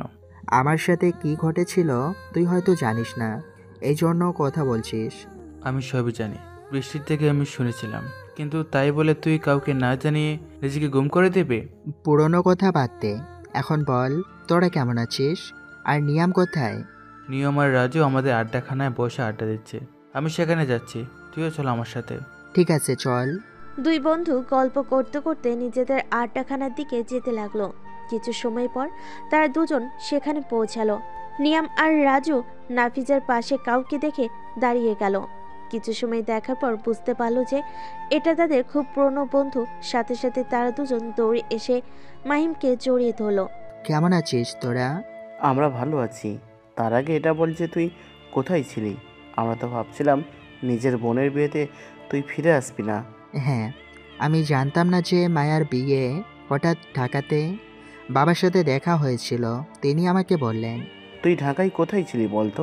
তোকে পুরো ঢাকা শহর খুঁজে দেখছি, কিন্তু পাইনি। সেটা সিক্রেট। তো তোরা আমার বোনের বিয়েতে যাস নাই কেন? ভাইয়ের হাতে হাতে কাজটা এগিয়ে দিলেও তো পারিস। যদিও আগে আমাদের বলেছিল, কিন্তু আর যাওয়া হয়নি, কারণ তুই সেখানে নেই, তাই ইচ্ছে করেনি। অনেকদিন পর সব বন্ধুরা এক জায়গায় হলে যা হয় আর কি, সবাই মিলে আড্ডা দিতে লাগলো। আড্ডা দিতে দিতে কখন যে 11টা বেজে গেছে সেটা মাহিমের খেয়াল নেই। এমন সময় একটি কল আসলো। মাহিম ফোনের দিকে তাকিয়ে দেখলো যে একটি আননোন নাম্বার থেকে কল এসেছে। তাই প্রথমবার ধরলো না, কিন্তু পরের বার আবার ফোন আসলো, তাই মাহিম রিসিভ করলো। মাহিম কিছু বলার আগে ফোনের ওপাশ থেকে বিভিন্ন ধরনের গালি আসতে লাগলো। কুত্তা, শয়তান, খবিশ, বাদর। সাথে সাথে মাহিম কানের কাছ থেকে ফোন সরিয়ে সামনে নিয়ে আসলো। কে আপনি? আর এইভাবে বোকাঝোকা করছেন কেন? আমি কে তুই চিনতে পারছিস না আমার কণ্ঠ শুনে? না, কে আপনি? আর আমার নাম্বার পেলেন কোথায়? আমি বৃষ্টি। তুই তাড়াতাড়ি বাড়িতে আয়, তোর বোনকে নিয়ে কোথায় যাওয়ার কথা ছিল তোর, সেটা কি তোর খেয়াল আছে? একটু পর তো বোনকে বরপক্ষ বিয়ে করতে আসবে, তখন না সেজে গুজে যাবে নাকি? আরে ভাই, একটু আস্তে কথা বল। এত জোরে জোরে বক বক করেই যাচ্ছিস, আমাকে তো কোনো কথাই বলতে দিচ্ছিস না। তুই যেখানে থাকিস না কেন তাড়াতাড়ি আয়, না হলে আঙ্কেল তোরে গিয়ে পেটাবে। আচ্ছা ফোন রাখ। মাইম ফোন রেখে দিয়ে তার বন্ধুদের বলল, দোস্ত তোরা বাসায় গিয়ে তাড়াতাড়ি রেডি হয়ে চলে আয়, আমি ততক্ষণ মায়াকে নিয়ে পার্লার থেকে ঘুরে নিয়ে আসি। আচ্ছা ঠিক আছে। মাহিম তাদের থেকে বিদায় নিয়ে হাঁটতে হাঁটতে বাসার দিকে রওনা দিল। মাহিম বাসায় আসার সাথে সাথেই দেখতে পেল যে সবাই রেডি হয়ে গাড়ির কাছে দাঁড়িয়ে আছে। মাহিমকে আসতে দেখে মায়া তাড়াতাড়ি তার কাছে আসলো। কোথায় গিয়েছিলি ভাইয়া বলতো? তোর কি তোর বোনকে এইভাবে বিয়ে দেওয়ার ইচ্ছা নাকি? হ্যাঁ সেটাই তো ইচ্ছা। অযথা পার্লারে নিয়ে গিয়ে এত টাকা খরচ করে শাকচুন্নির মতো সাজিয়ে নিয়ে এসে কোনো লাভ নেই। তুই পার্লারে যাওয়ার মানে বুঝবি কিভাবে? এখন নিজের বোনের সাথে ঝগড়া না করে তাড়াতাড়ি গাড়িতে ওঠ। মায়ার বিয়ে, তাই মায়া যাবে, কিন্তু তোরা এতজন কেন? কারণ আমরাও একটু সাজুগুজু করব, তাছাড়া বড় আব্বু আমাদের অনুমতি দিয়েছে। হ্যাঁ, মহিম বড় আব্বু আমাদের যেতে বলছে। মাহিম নীলার কণ্ঠ শুনে একবার তার দিকে তাকালো, এরপর নিজের চোখ ফিরিয়ে নিয়ে গাড়ির ড্রাইভিং সিটে বসলো। এক এক করে সবাই গাড়িতে উঠে বসলো। সবাই পিছনে বসলো। বৃষ্টি তাড়াতাড়ি করে মাহিমের পাশে সিটে বসলো সামনে। তো তোরা কেন পার্লারে যাবি? শহরে একটি সুন্দর পার্লার আছে, আমরা সেখানে যাব। আচ্ছা ঠিক আছে। মাহিম গাড়ি চালাতে শুরু করলো। গাড়িতে উঠে তো মিলি বকবক শুরু করে দিয়েছে, সাথে তো বৃষ্টি আছে। মাহিম এসব বকবক সহ্য করতে না পেরে গাড়ির মাঝে বক্সে একটি সুন্দর গান ছেড়ে দিল। ওরা বকবক করতে থাকুক আর মাহিম গাড়ি চালাতে লাগলো। তার আধা ঘন্টা পর শহরের মাঝে একটি সুন্দর পার্লারে চলে আসলো। এক এক করে সবাই গাড়ি থেকে নামতে লাগলো। এখানে মোট 5 জন আছে, সব মাহিমের কাজিন। ভাইয়া তুই এখানে দাঁড়িয়ে থাক, এটা মহিলা পার্লার তো, তাই তোকে অ্যালাউ করবে না। আমারও কোনো শখ নেই যে তোর সাথে ভিতরে যাওয়া। তোরা তাড়াতাড়ি রেডি হয়ে আয়। এখানেই থেকো, আবার কোথাও হারিয়ে যাস না যেন। সবে এক এক করে ভিতরে চলে গেল। এতজনের মধ্যে মিলি কোনো সুযোগই পাচ্ছে না মাহিমের সাথে কথা বলতে। মাহিম অপেক্ষা করতে করতে খুবই বোরিং লাগছিল। এজন্য রাস্তার অপর পাশের একটি চায়ের দোকানে গেল। চায়ের দোকানে অনেকগুলো বকেটে ছেলে দেখতে পেল, কিন্তু সে কিছু বলল না। চায়ের অর্ডার দিল। ভাই মালগুলো তোর কি হয় রে? কাকে বলছেন? আমাকে? হ্যাঁ তোকেই বলছে। গাড়ি থেকে নামলো মালগুলো কিন্তু খুবই জোস। ওরা তোর কি হয়? ওরা আমার বোন হয়। তোদের বোনকে কি একদিনের জন্য আমার সাথে রাত কাটাতে দিবে? এর বিনিময়ে তোকে অনেক টাকা দিব। বকেটের ছেলেদের কথা শুনে মাহিমের অনেক রাগ হতে লাগলো, তবু কিছু বলল না। চা খেয়ে বিল মিটিয়ে দিয়ে আবার গাড়ির কাছে চলে আসলো এবং অপেক্ষা করতে লাগলো। মেয়েদের সাজতে যে এত সময় লাগে সেটা মাহিম আগে জানতো না। মাহিম ফোন বের করে গেম খেলতে লাগলো। গেম খেলতে খেলতে কখন যে 2 ঘন্টা পার হয়ে গেল মাহিম বুঝতে পারল না। এমন সময় কথা বলতে বলতে তারা পার্লার থেকে বেরিয়ে আসলো। মাহিম সামনে তাকিয়ে অবাক হয়ে গেল, কারণ মনে হচ্ছে সামনে থেকে এক ঝাঁক পরি হেঁটে আসছে। তোদের সাজতে এত সময় লাগে? জানলে তোদের সাথে মোটেও আসতাম না। বিয়ের অনুষ্ঠান, একটু সাজতে তো সময় লাগবে। এখন বলো তো আমাদের কেমন লাগছে? মাইম একবার সবার দিকে তাকিয়ে মায়াকে বলল, তোদের সবাইকে এক একটা পেতনির মতো লাগছে, যা বোঝানোর মতো নয়। শুধু শুধু টাকাগুলো নষ্ট করলি। এমনিতেই তোরা আগে থেকে পেতনি, আবার সেজে গুজে পেতনি হয়ে এসেছিস। মাহিমের কথা শুনে তারা খুব রেগে গেল, কিন্তু কিছু বলার আগে বকাটের ছেলেগুলো তাদের কাছে চলে আসলো। আরে সুন্দরী, তোমাদের সুন্দরের কদর তোমার ভাই বুঝবে না, কিন্তু আমরা খুব ভালো করে বুঝতে পারবো। চলো আজ রাতটা আমাদের সাথে কাটিয়ে আসবে। তোমাদের আমার খুব পছন্দ হয়েছে। মুখ সামলে কথা বল, না হলে তোর জিভ টেনে ছিঁড়ে ফেলবো। ভাই আমার মনে হচ্ছে এই মেয়েটার ভোল্টেজ বেশি। আগে কিন্তু আমরা এই মেয়েটার সঙ্গেই রাত কাটব। ভাইয়া তুই ওদের কিছু বল, তোর সামনে আমাদের এসব খারাপ খারাপ কথা বলছে আর তুই কিছু না বলে চুপ করে আসিস। মায়া, রাস্তার কুকুর ঘেউ ঘেউ করলেই তাকে গিয়ে আমরা মারবো না, বরং সেই করে তাড়িয়ে দেওয়া উচিত। মাহিমের মুখে এমন কথা শুনে বকাটের ছেলেগুলো রেগে গেল এবং তেড়ে এসে মাহিমকে। তারপর মাহিম তার কাজিনদের নিয়ে পার্লারে এসেছিল। 2 ঘন্টা যাবার পর তারা পার্লার থেকে বের হয়। এমন সময় রাস্তার অপর পাশ থেকে বখাটির ছেলেগুলো মাহিমদের কাছে চলে আসে এবং বিভিন্ন রকম খারাপভাবে কথা বলতে থাকে। এতে মায়া ও বৃষ্টি প্রচণ্ড রেগে যায়। দেখ তুই কিন্তু আমাকে চিনিস না, আমি হলাম এখনকার এমপির মেয়ে, আমার সাথে লাগতে আসিস না। ওরে সুন্দরী, তাই নাকি? তুই যদি এমপির মেয়ে হয়ে থাকিস তাহলে আমি এখানকার সাবেক এমপির একমাত্র ছেলে। আমারও পাওয়ার কম নেই যে তোর বাবাকে দেখে ভয় পাবো। আবিরের সাথে এত বকবক করে লাভ নেই। যে কোনো দুটো মালকে এখান থেকে তুলে নে। এতে নিয়ে গিয়ে কি করব? আর এই যে একটা দেখে মনে হচ্ছে বিবাহিত, ওকে নেওয়া লাগবে না। বিবাহিত নেই কি করে? ওর তো আগেই শেষ। নেব আমরা কুচি মেয়েগুলো, এমপির মেয়ে। আর ওই যে ওই মেয়েটা তেজ বেশি, মেয়েটাকে নেবো, তারপর মস্তি করে শেষ করে দিব। মাহিম, তুই কিচ্ছু বলছিস না কেন? এরা তোর সামনে আমাদের যা নাই তাই বলছে, আর তুই মুখ বুজে দেখে যাচ্ছিস। কুকুর যদি পায়ের কাছে এসে ঘেউ ঘেউ করে, তাহলে তাই বলে কি আমি কুকুরের পায়ের কাছে গিয়ে ঘেউ ঘেউ করব? ভাই এই শালাটা আমাদের কুকুরের সাথে তুলনা করলো, আগে এর ব্যবস্থাটা করি। ঠিক আছে, ওই শালাকে বুঝিয়ে দেয় আমিও কামরুল চৌধুরীর ছেলে আবির চৌধুরী। 4-5 জন মিলে মাহিমকে মারতে আসলো। এটা দেখে তাড়াতাড়ি বৃষ্টি সামনে আসে। ছেলেগুলো বৃষ্টিকে সামনের দিকে ধাক্কা দিয়ে সরিয়ে দিয়ে মাহিমের কলার চেপে ধরলো, তারপর রাস্তার মাঝখানে নিয়ে গেল। প্লিজ দয়া করে আমার ভাইয়াকে ছেড়ে দাও। আমার ভাইয়াকে তোমরা কিছু বলো না। এটা তো বললে হবে না সোনা, তোমার ভাইকে তো একটু আদর যত্ন করতেই হবে। এটা বলে আবির তাদের মারতে বলল। আবিরের তার বন্ধুরা মাহিমকে যেই না মারতে যাবে এমন সময় কোথা থেকে একটি গাড়ি চলে আসলো এবং গাড়ি থেকে কয়েকজন মুখোশধারী লোক নামলো, যাদের হাতে হকি স্টিক। তারা এসেই আবিরের বন্ধুগুলোকে মারতে লাগলো। মার খেয়ে তারা চিৎপতাং হয়ে গেল।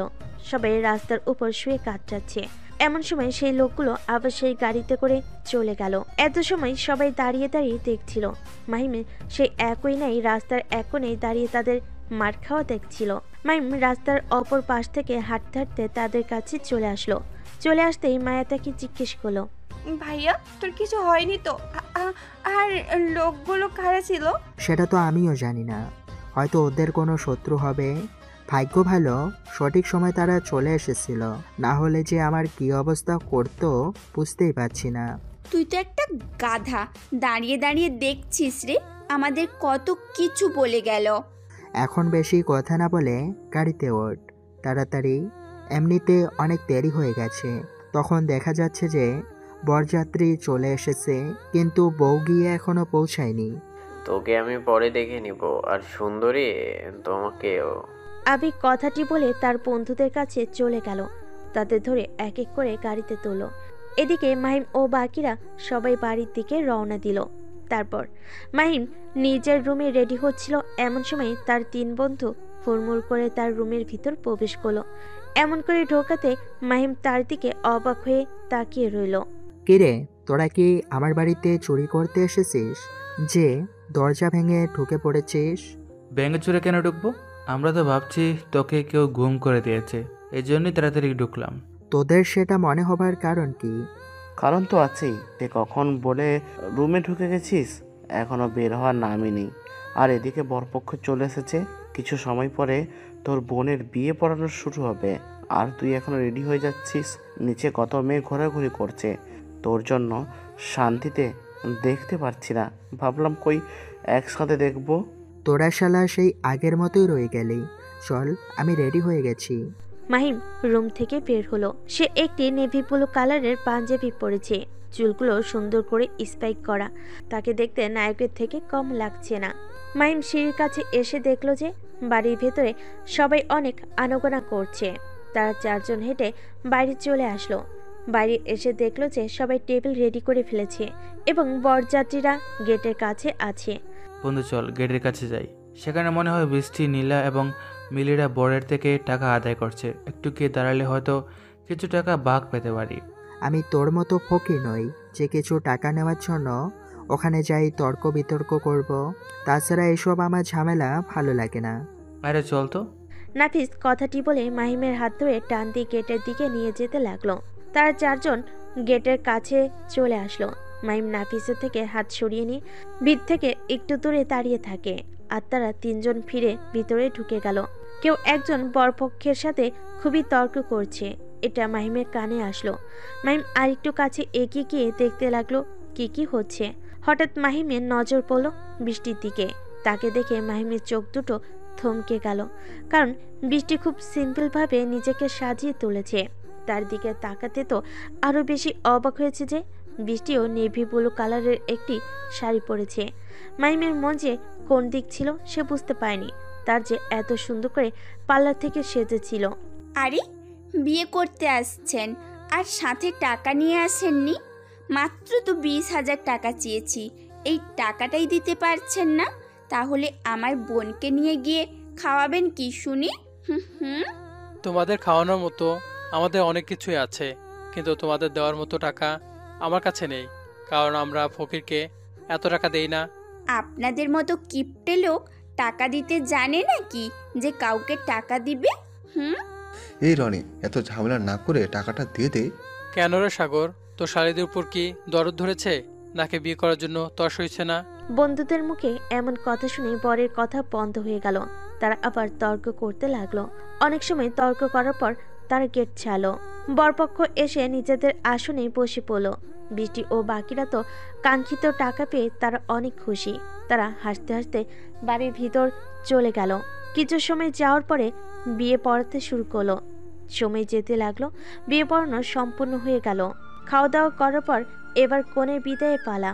মায়া এক এক করে সবার থেকে বিদায় নিতে লাগলো। নিজের মাকে তো জড়িয়ে ধরে অনেক সময় কান্না করলো, তারপর বাবাকে জড়িয়ে ধরে অনেক সময়।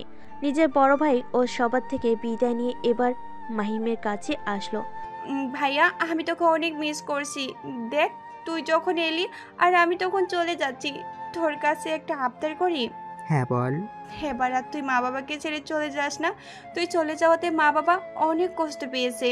হাউমাউ করে কান্না করে মায়া জড়িয়ে ধরল মাহিমকে। মাহিমের চোখ দিয়ে পানি গড়িয়ে পড়ল। মাহিম নিজেকে সামলে নিয়ে মায়াকে হাসি মুখে বিদায় দিল। বরপক্ষ চলে গেল। বাড়িতে যেন শোকের ছায়া নেমে আসলো। তারপর বিয়ে বাড়িতে কনে চলে যাবার পর কেমন অবস্থা হয় সেটা কম বেশি সবারই জানা। ঠিক তেমনি সালাম চৌধুরীর বাড়িতে হয়েছে। রাতে তেমন কেউ খাওয়া দাওয়া করেনি, সবাই যে যার রুমে ঘুমিয়েছে। রাত 12টা বাজে। গ্রামের রাস্তা দিয়ে চলেছে একটি ছোট্ট টোটো গাড়ি, আর গাড়ির ভিতর বসে আছে গুন্ডা টাইপের কয়েকজন লোক। তারা গল্প করতে করতে যাচ্ছিল। আজকের ডিল আমরা ফাইনাল করে ফেললাম। এটাতে আমরা অনেক টাকা পেয়েছি, এগুলো গিয়ে বসকে দিয়ে দিতে হবে। এখান থেকে যদি আমরা কিছু টাকা রেখে দিই তাহলে কেমন হয় বস? এমন কথা ভুলেও মুখে আনিস না। এই কথা যদি আমাদের বসের কানে যায় তাহলে তোকে তো মেরে ফেলবে, সাথে আমাকেও। সরি বস, ভুল হয়ে গেছে। যে গাড়ি চালাচ্ছিল সে হঠাৎ গাড়ির ব্রেক কষলো। এতে সবার ধ্যান সামনের দিকে গেল। কি হলো, এভাবে গাড়ি থামালি কেন? বস সামনে কেউ আছে। তো কি হয়েছে, তাকে গাড়ি চাপা দিয়ে চলে যেতিস। কিন্তু বস কে যে আমাদের দিকে রাইফেল তাক করে আছে। কি বলিস, গাড়ির লাইট জ্বলা? ড্রাইভারটা আবার গাড়ির লাইট জ্বালিয়ে দিল। সাথে সাথে তারা সামনের দিকে তাকিয়ে দেখতে লাগলো একজন ব্যক্তি তাদের দিকে বড় রাইফেল তাক করে আছে। বস টাইপের লোককে গাড়ি থেকে নামালো। তাকে দেখে সবাই গাড়ি থেকে নামলো। কে তুই, আর আমাদের পথে বাধা দিতে এসেছিস কেন? ভালোই ভালো বলছি এখান থেকে চলে যা, না হলে তোর কিন্তু খুব পস্তাতে হবে। আমি কখনো কোনো কাজ করে পস্তাই না। এখন বল তোরা কোথায় যাচ্ছিস? আমরা কোথায় যাচ্ছি সেটা তোকে বলতে যাব কেন? কে তুই? রকস্টার দ্য শ্যাডো কিং এমকে। পরিচয় পেয়ে সবাই স্বাভাবিক থাকলেও বস লোকটি অনেক ভয় পেয়ে গেল, কারণ সে জানে সে এই রকস্টার দ্য শ্যাডো কিংকে। কিং কিং আমরা এদিকে নিজেদের বাসায় যেতেছিলাম। তোদের বাসায় এদিকে? তোদের গাড়িতে কি আছে যা বের করে নিয়ে আয়। আমাদের গাড়িতে কিছুই নেই। বসের মুখে এমন কথা শুনে এমকে একটি গুলি করে, যেটা গিয়ে গাড়ির টায়ারে লাগে। সাথে সাথে শব্দ করে টায়ার ফেটে গেল। তুই যদি গাড়ির ভিতরে কি আছে না বলিস তাহলে পরের গুলি তোর মাথায় গিয়ে লাগবে। তুই ভেবেছিস আমি তোকে দেখে ভয় পেয়ে যাব? কখনো না। হয়তো তুই আন্ডারওয়ার্ল্ডের rock star the shadow king, কিন্তু আমি হলাম এই এলাকার কিং, আর আমার এলাকায় এসে তুই আমার কোনো ক্ষতি করতে পারবি না। বসের মুখে এমন কথা শুনে লোকটি মুচকি হাসলো, যেটা তারা বুঝলো না। তুই সামান্য একটা এলাকার কিং হয়ে নিজেকে কিং দাবি করছিস, কিন্তু আমি যে আন্ডারওয়ার্ল্ডের কিং, আর আমার কোনো এরিয়া বা সীমানা নেই। আমি যেখানেই যাই না কেন সেখানকার কিং হয়ে যাই আমি। কিন্তু তুই এখানকার কিং কখনো হতে পারবি না, কারণ এখানকার বস রোলেক্স গ্যাংয়ের লিডার। তোর বসকেও আমি দেখে নিব। আমার সামনে শুধু একবার তাকে পড়তে দে। তাকে তুই কখনো খুঁজে পাবি না, কারণ সে সবসময় ধরাছোঁয়ার বাইরে। এমকে তাদের সাথে কথা বলছিল। এমন সময় লোকগুলো বন্দুক বের করে এমকের দিকে তাক করলো। তুই আমার সামনে এসে খুব বড় ভুল করেছিস। তোর হাতে মাত্র একটা বন্দুক, আর আমার হাতে 60টা বন্দুক। তুই একটা গুলি চালালে আমরা 60টা গুলি চালাবো। এখন ভাব, এখান থেকে পালাবি নাকি আমাদের হাতে মরবি? তাছাড়া এমনিতেও তুই আমাদের হাত থেকে পালাতে পারবি না, কারণ তোকে মারতে পারলে আমাদের বস আমাদের উপরে অনেক খুশি হয়ে যাবে। তোরা হয়তো ভুলে যাচ্ছিস আমি কে, আর আমার কাছে একটা বন্দুক থাকা মানে 1000টা বন্দুক থাকা। বস যখন নিজের লোকেদের হুকুম দিল এমকে কে মারার জন্য, ঠিক সেই সময় খেয়াল করলো যে তাদের পিছন থেকে সাই সাই করে শব্দ হওয়ার।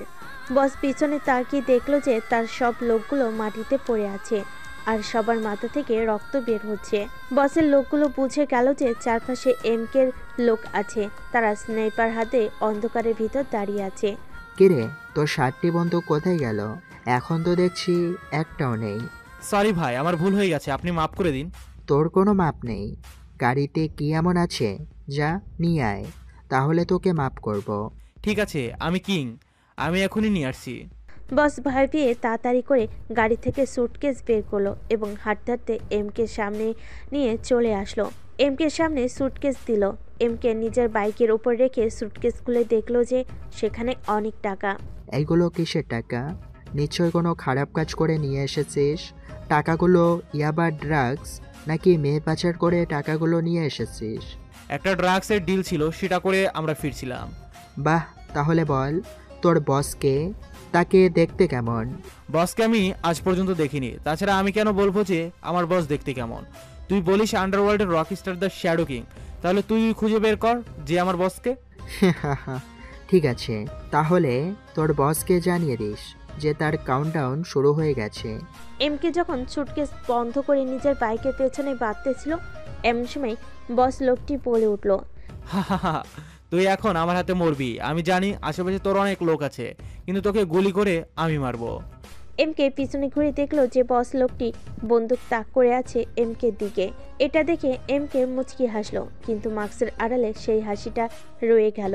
হঠাৎ একটি গুলি এসে বস লোকের পায়ে লাগলো, সাথে সাথে পা ধরে মাটিতে বসে পড়লো এবং কাতরাতে লাগলো।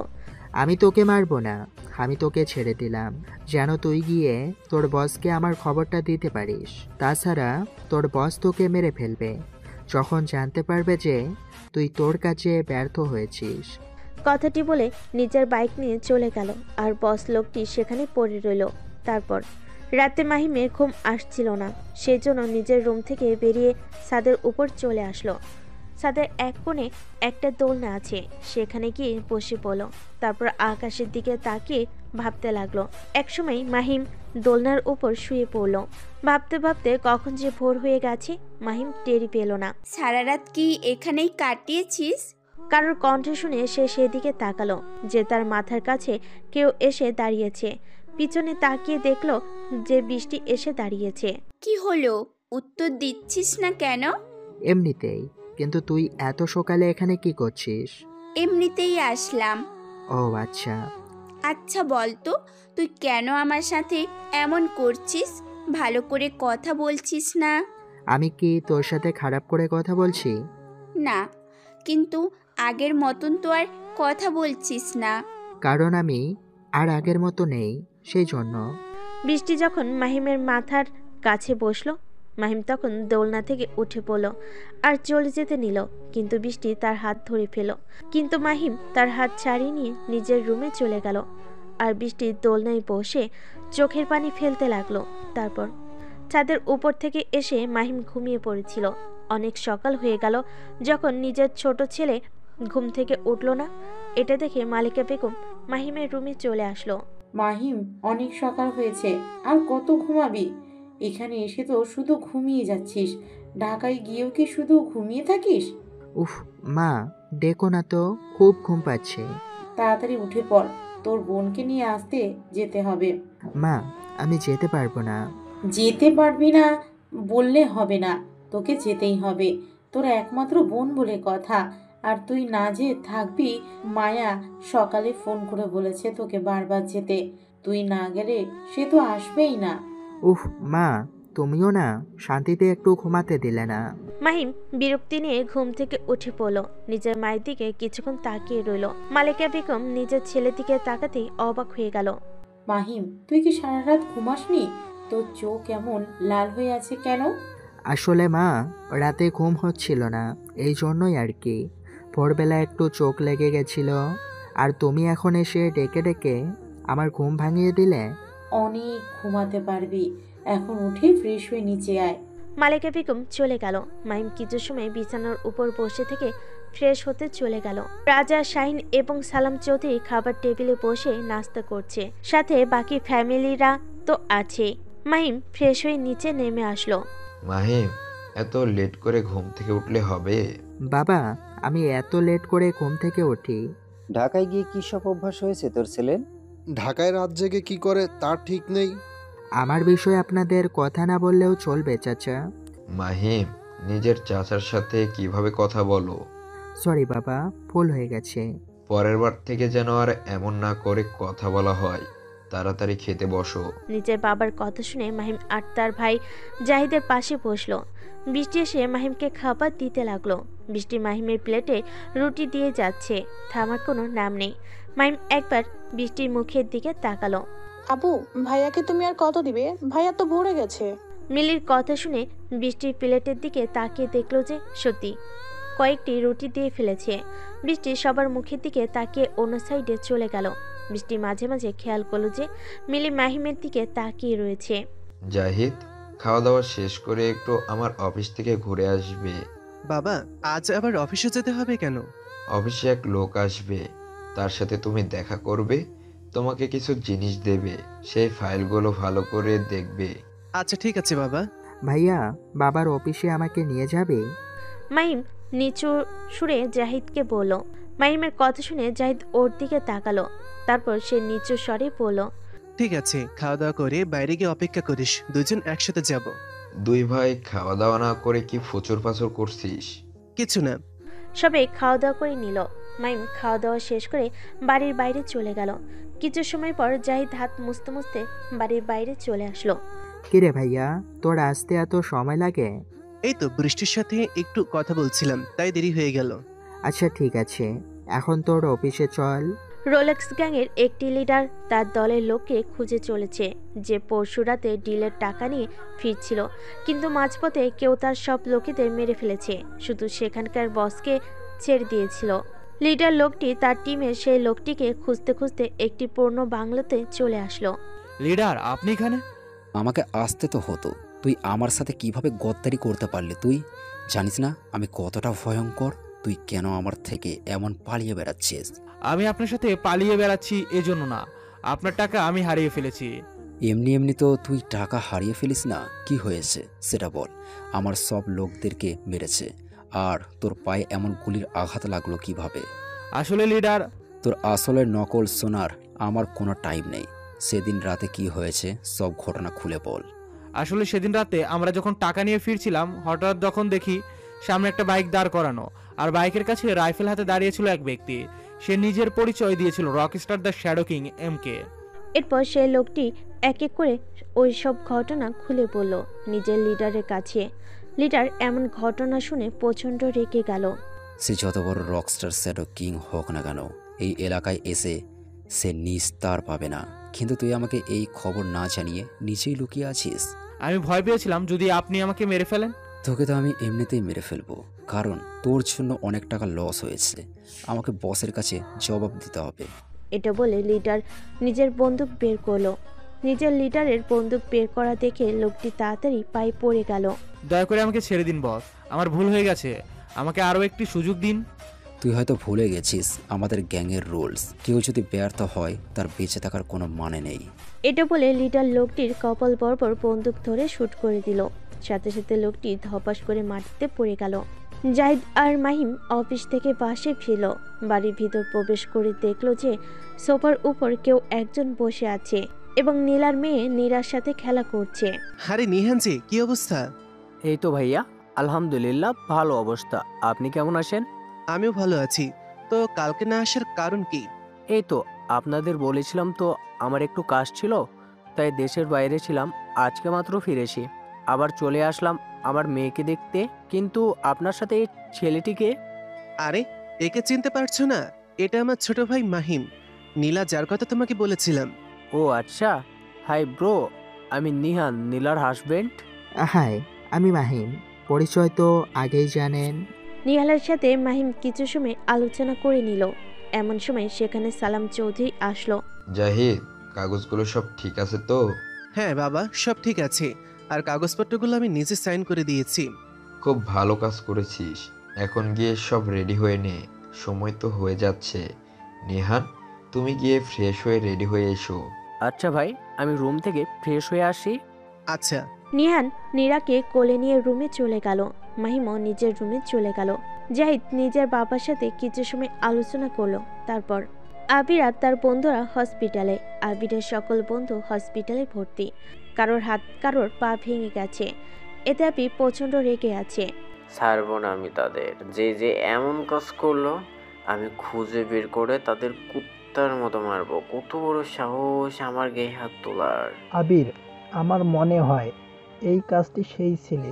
আমারও তাই মনে হচ্ছে, কিন্তু তাকে তো দেখে অনেক সাধারণ ছেলে মনে হলো। দেখলি না, আমি যখন মারতে বললাম সে তখন কিছুই বললো না, আরো আরো ভীতু হয়েছিল। সেটা তো আমিও দেখছি। তুই এক কাজ কর, সেই ছেলের পিছনে লোক লাগিয়ে খোঁজ নে কি করে না করে। আচ্ছা, তোরা রেস্ট নে, তোরা সুস্থ হলে সবকিছু দেখা যাবে। আবির তার বন্ধুদের সাথে আলোচনা করতে লাগলো। এমন সময় সেই রুমের ভিতর ডাক্তার আসলো। তারপর মাহিম নিজের রুমে প্রবেশ করলো। নিজের ড্রয়ার থেকে তোয়ালেটা বের করে ওয়াশরুমে প্রবেশ করলো। গোসল করে সে রুমের ভিতর প্রবেশ করলো। সামনে তাকিয়ে দেখলো যে বৃষ্টি তার বিছানার উপর বসে আছে এবং মাহিমের দিকে এক ধ্যানে তাকিয়ে আছে।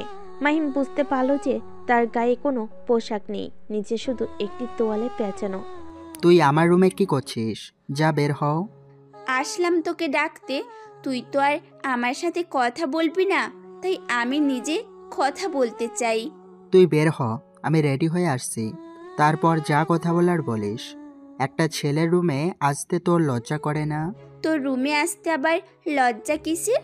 আগে তো কত এসেছি। আগের বিষয় আর এখানকার বিষয় অনেক তফাৎ। তুই এখন যা, আমি রেডি হব। এভাবে থাক, তোকে দেখতে অনেক হট লাগছে। তুই আমার রুম থেকে বের হবি নাকি ঠাটিয়ে একটা চড় দেব? তো রুম থেকে যেতে পারি, তার আগে আমাকে ভালোবাসি বলতে হবে।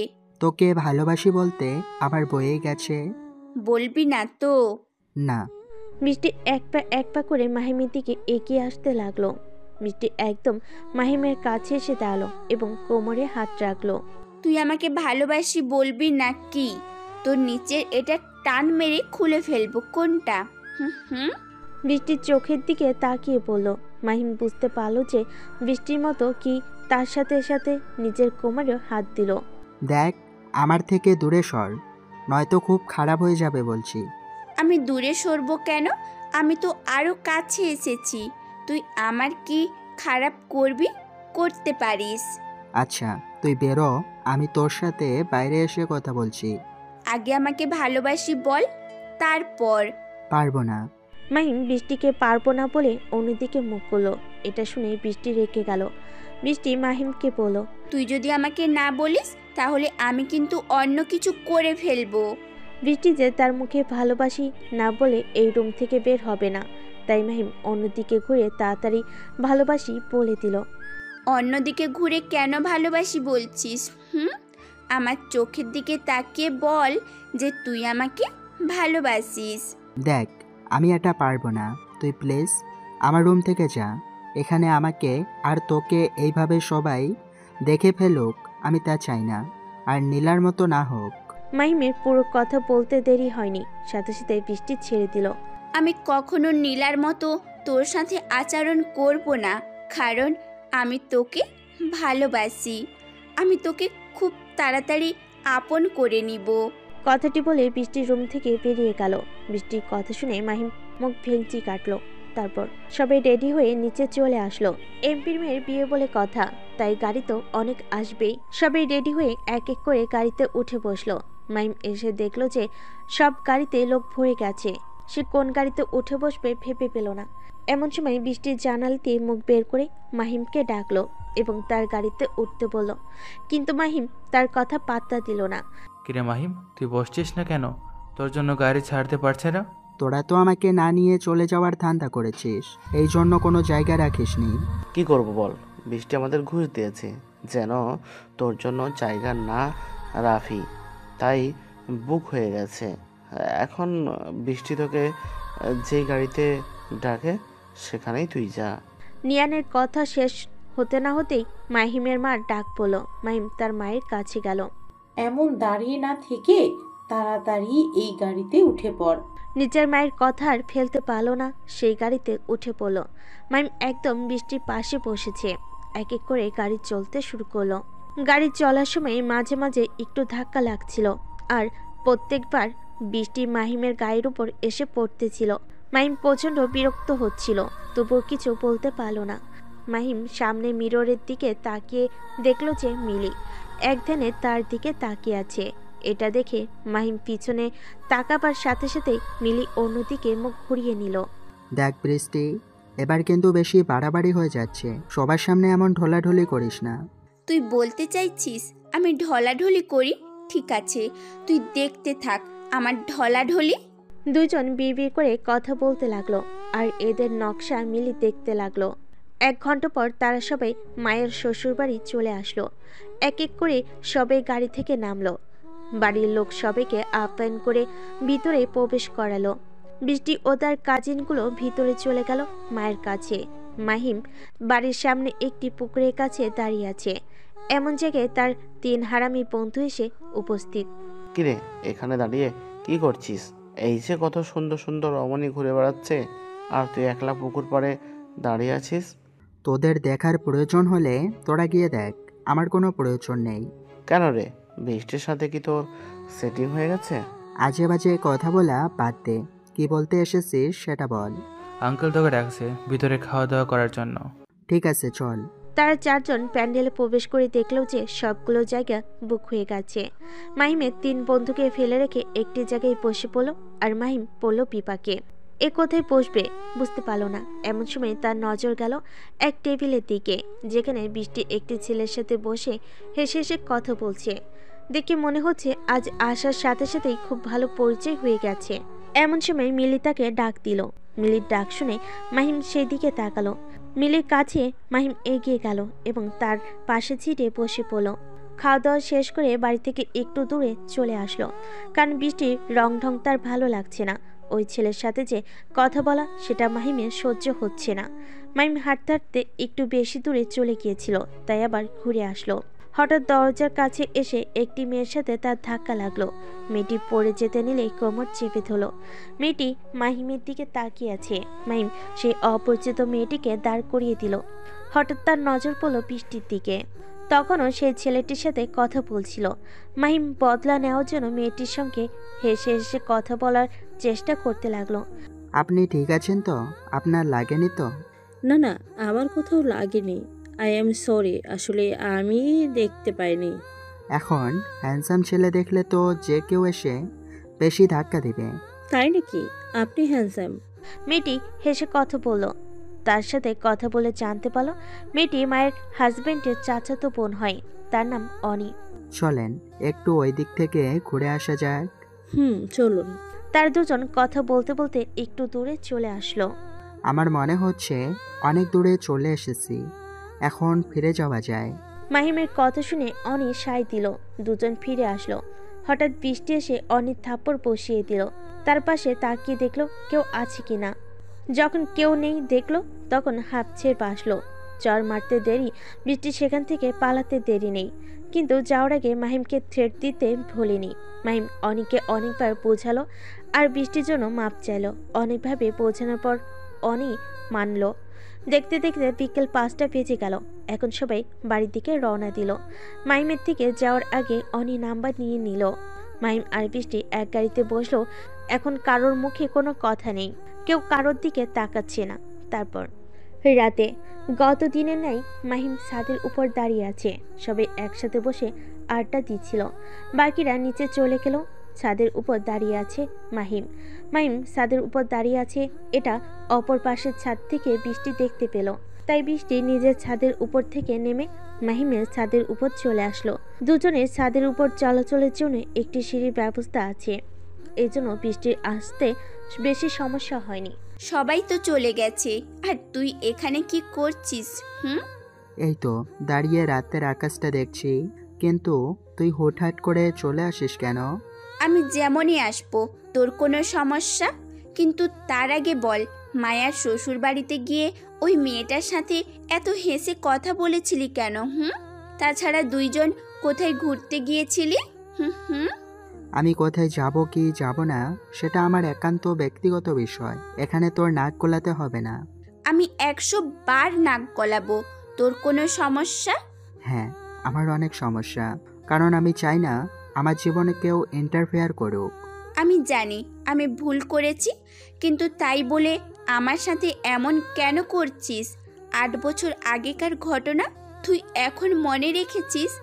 আর আমি না হয় একটু ভুল করেছি, কিন্তু আমি এখনো তোর জন্য অপেক্ষা করি, কারণ আমি তোকে যে খুব ভালোবাসি আর আমি তোকেই বিয়ে করতে চাই। এই জন্য কত ভালো ভালো পাত্র আমার বাবা নিয়ে আসলেও আমি তাদের ফিরিয়ে দিয়েছি, কিন্তু তুই তো বুঝতেই চাইছিস না। বৃষ্টি কান্না করতে করতে বলল। বৃষ্টির কান্না দেখে মাহিমের প্রচণ্ড খারাপ লাগলো, তবুও সে কিছু বলল না, কারণ মাহিম আর ভালোবাসা বিশ্বাস করে না। তার দুজন কথা বলছিল, এমন সময় নীলা তার মেয়েকে কোলে নিয়ে ছাদে প্রবেশ করলো। কিরে বৃষ্টি, তোরা এত রাতে এখানে কেন? আর তুই কান্না করতেছিস কেন? কান্না করছি কেন তুই সেটা ভালো করেই জানিস। তোর জন্যই আজ আমার সাথে ভালো করে কথা বলে না আর আমাকে ভালোবাসে না। ও আচ্ছা, আমি যখন তোদের মাঝে ঝামেলা তৈরি করেছি তাহলে আমিই ঠিক করে দেব। বৃষ্টি, তুই আমার মেয়েটাকে নিয়ে একটু ছাদের ওই পাশে যা, আমি মহিমের সাথে কথা বলছি। তুই আর কি কথা বলবি? তুই হয়তো আবার বেশি ঝামেলা পাকিয়ে দিবি, সেটা আমি চাই না। তুই আমার ওপর বিশ্বাস করতে পারিস, যা না মেয়েটাকে নিয়ে ওইদিকে। নীলার রিকোয়েস্ট শুনে বৃষ্টি নীলাকে কোলে নিয়ে অন্যদিকে চলে গেল। নীলা এসে মাহিমের পাশে দাঁড়ালো। ভাই, কিভাবে যে তোর কাছে মাপ চাইবো সেই মুখের ভাষা আমার নেই। এই জন্য তো তুই আসার পরেও আমি হাজার চেষ্টা করে তোর সাথে কথা বলতে পারিনি, কারণ আমার তো সেই মুখই নেই।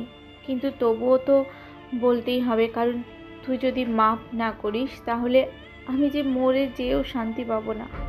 আর তাছাড়া তোর সাথে যে অন্যায় করেছি সেই অন্যায় আমাকে প্রতি রাতে কুরে করে খাচ্ছে।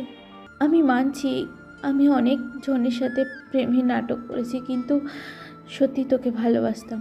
তুই যখন আমাকে পাত্তা দিস নাই তখন আমার প্রচণ্ড রাগ হয়েছিল। আমি ভেবেছিলাম ওই কাজটা করার পর হয়তো আমাকে আর তোকে বিয়ে দিয়ে দেবে, কিন্তু আমি ভাবতে পারিনি যে আমার ওই একটা কাজের জন্য তোকে সারা জীবনের জন্য বাড়ি ছেড়ে চলে যেতে হবে। কিন্তু তুই যখন ফিরে এসেছিলি আমি খুব খুশি হয়েছি। আর আমার অপরাধের শাস্তি তুই কেন বৃষ্টিকে দিচ্ছিস? ওই ঘটনার পর বৃষ্টি সব সময় নিজেকে একা রাখত। আমি যখন অনুতপ্ত হয়ে বাড়ির সবাইকে এই ঘটনা বলে দিই তখন বৃষ্টির সত্যিটা জানতে পারে এবং তখন থেকে বৃষ্টি কথা বলা বন্ধ করে দেয় সবার সাথে। বৃষ্টির এমন অবস্থা দেখে সবাই অনেক চিন্তায় পড়ে যায়। বৃষ্টির বাবা রাজা আঙ্কেল বৃষ্টিকে বিয়ে দেওয়ার জন্য অনেক পাত্র নিয়ে এসেছিল, কিন্তু তার কথা একই, যে সে এখন বিয়ে করবে না। দয়া করে তুই মেয়েটাকে আর কষ্ট দিস না, যাহা শাস্তি দেওয়ার আমাকে দিস। এত কিছু বলার পর যখন মাহিমের মন গলল না, নীলা বুঝে গেল মাহিমের মন গলবে না। তুই হয়তো আমাকে এখনো মাফ করতে পারিস না, ঠিক আছে, আমি তোর পা ধরছি, তবুও আমাকে মাফ করে দে। আমি আর এই পাপের বোঝা বইতে পারছি না। যখনই পা ধরতে যাবে তখনই মাহিম তাকে আটকিয়ে দিল এবং তাকে বলল, তোর উপর আমার কোনো রাগ অভিমান নেই। তুই গিয়ে বিয়ে করে সুখের শান্তিতে আসিস, এটাই অনেক। তাহলে আমার শাস্তি বৃষ্টিকে কেন দিচ্ছি? সে তো তোকে অনেক ভালোবাসে। আমিও তাকে অনেক ভালোবাসি, কিন্তু ভালোবাসার মানুষ বিশ্বাস না করলে কেমন কষ্ট সেটা আমি তাকে বোঝাতে চেয়েছি। তাকে আর বোঝাতে হবে না, আজকে থেকে মেনে নিবি। যদি এটা না করিস তাহলে বুঝবো তুই এখনো আমাকে ক্ষমা করিসনি। আচ্ছা ঠিক আছে, দেখা যাবে। কি রে নীলা, তোর কি আবার হয়েছে? তোর মেয়ে তো ঘুমিয়ে পড়েছে। আচ্ছা ঠিক আছে, নিয়ে আয়। বৃষ্টি নীরকে নীলার কাছে দিয়ে দিল। নীলা নীরাকে নিয়ে চলে গেল এবং সবার আগে মাহিমকে ইশারা দিল যেন সব কিছু ঠিক করে নেয়। তুই যদি আমাকে ক্ষমা করে দিস আর ভালোবাসা না দিস তাহলে আমি এখান থেকে লাফ দিয়ে সুসাইড করব। আর একবার যদি নিজেকে শেষ করার কথা বলিস তাহলে আমি তোকে থাপড়িয়ে গাল দুটো আরও লাল করে দেব। তোর যদি কিছু হয়ে যায় তাহলে আমি কিভাবে বাঁচব? আমি যখন ঢাকাতে ছিলাম তখন তোর কথা ভেবে সারা দিন গেছে। আমি তো ভেবেছিলাম তোর বিয়ে হয়ে গেছে, কিন্তু যখন এখানে এসে দেখলাম তুই এখনও বিয়ে করিসনি, তখন আমি কতটা খুশি হয়েছিলাম তোকে বলে বোঝাতে পারবো না। তাহলে এতদিন আমার সাথে এমন দুর্ব্যবহার করলি কেন বল? আমি তোকে বোঝাতে চেয়েছিলাম যে ভালোবাসার মানুষকে কষ্ট দিলে কেমন লাগে। তাহলে এখন আমাকে মেনে নিবি? জড়িয়ে ধর আমাকে। বৃষ্টির কথা শুনে মাহিম মুচকি হাসলো এবং তাকে জড়িয়ে ধরল। দরজার পাশ থেকে নীলা এসব দেখে মুচকি হেসে নিজের রুমে চলে গেল। তারপর অন্ধকার রুমে চেয়ারের উপর পায়ের উপর পা তুলে বসে আছে এক ব্যক্তি, যার সামনে দাঁড়িয়ে আছে তিনজন ব্যক্তি মাথা নিচু করে। দেখে মনে হচ্ছে তারা কোনো অপরাধ করেছে এবং অপরাধদের শাস্তি দেওয়ার জন্য সামনের ব্যক্তিটি বসে আছে। এভাবে মাথা নিচু করে আছিস কেন? তোরা তিনজন থাকতে কিভাবে একজন ব্যক্তি এসে আমার কাজে ব্যাঘাত ঘটায়? আজ পর্যন্ত কেউ আমার কাজে ব্যাঘাত ঘটাতে পারেনি, কিন্তু কে না কে এসে আমার কাছে ব্যাঘাত ঘটিয়েছে। বস, এই লোকটি আপনার টাকা নিয়ে আসছিল। তার থেকে খবর পেয়েছি যে এই কাজটি করেছে রকস্টার দ্য শ্যাডো কিং। আন্ডারওয়ার্ল্ডের কিং হয়েছে কেন এত প্রত্যন্ত এলাকায় আসবে? যার জন্য আমি আমার ধান্দার শহরে না করে এই গ্রামে বসে করছি। আমার মনে হচ্ছে যে কোনো এক পুলিশ অফিসার বা পরিচিত কেউ এমন কাজ করেছে। তাছাড়া আমার কাজের খবর তো MK এর কাছে যাওয়ার কথা না। বস, তোদের কথা শোনার টাইম নেই আমার। যত তাড়াতাড়ি সম্ভব সেই লোকটিকে খুঁজে বের কর যে আমার কাছে ব্যাঘাত ঘটিয়েছে। কোনো কাজে গাফিলতি যেন না হয়, সেই জন্য তোদের তিনজনকে দলের লিডার বানিয়ে দিয়েছি। তবুও তোরা মূর্খের মতন কাজ করিস। আমার সামনে থেকে দূর হয়ে যা। তোদের মুখ আমার দেখতে ইচ্ছে করছে না, অপদার্থের দল। রোলেক্সের আসল বস তার তিন চামচাদের উপর প্রচণ্ড রেগে রুম থেকে বের করে দিল। সে যেই হোক না কেন, আমি তাকে খুঁজে বের করে নির্মমভাবে খুন করব। তারপর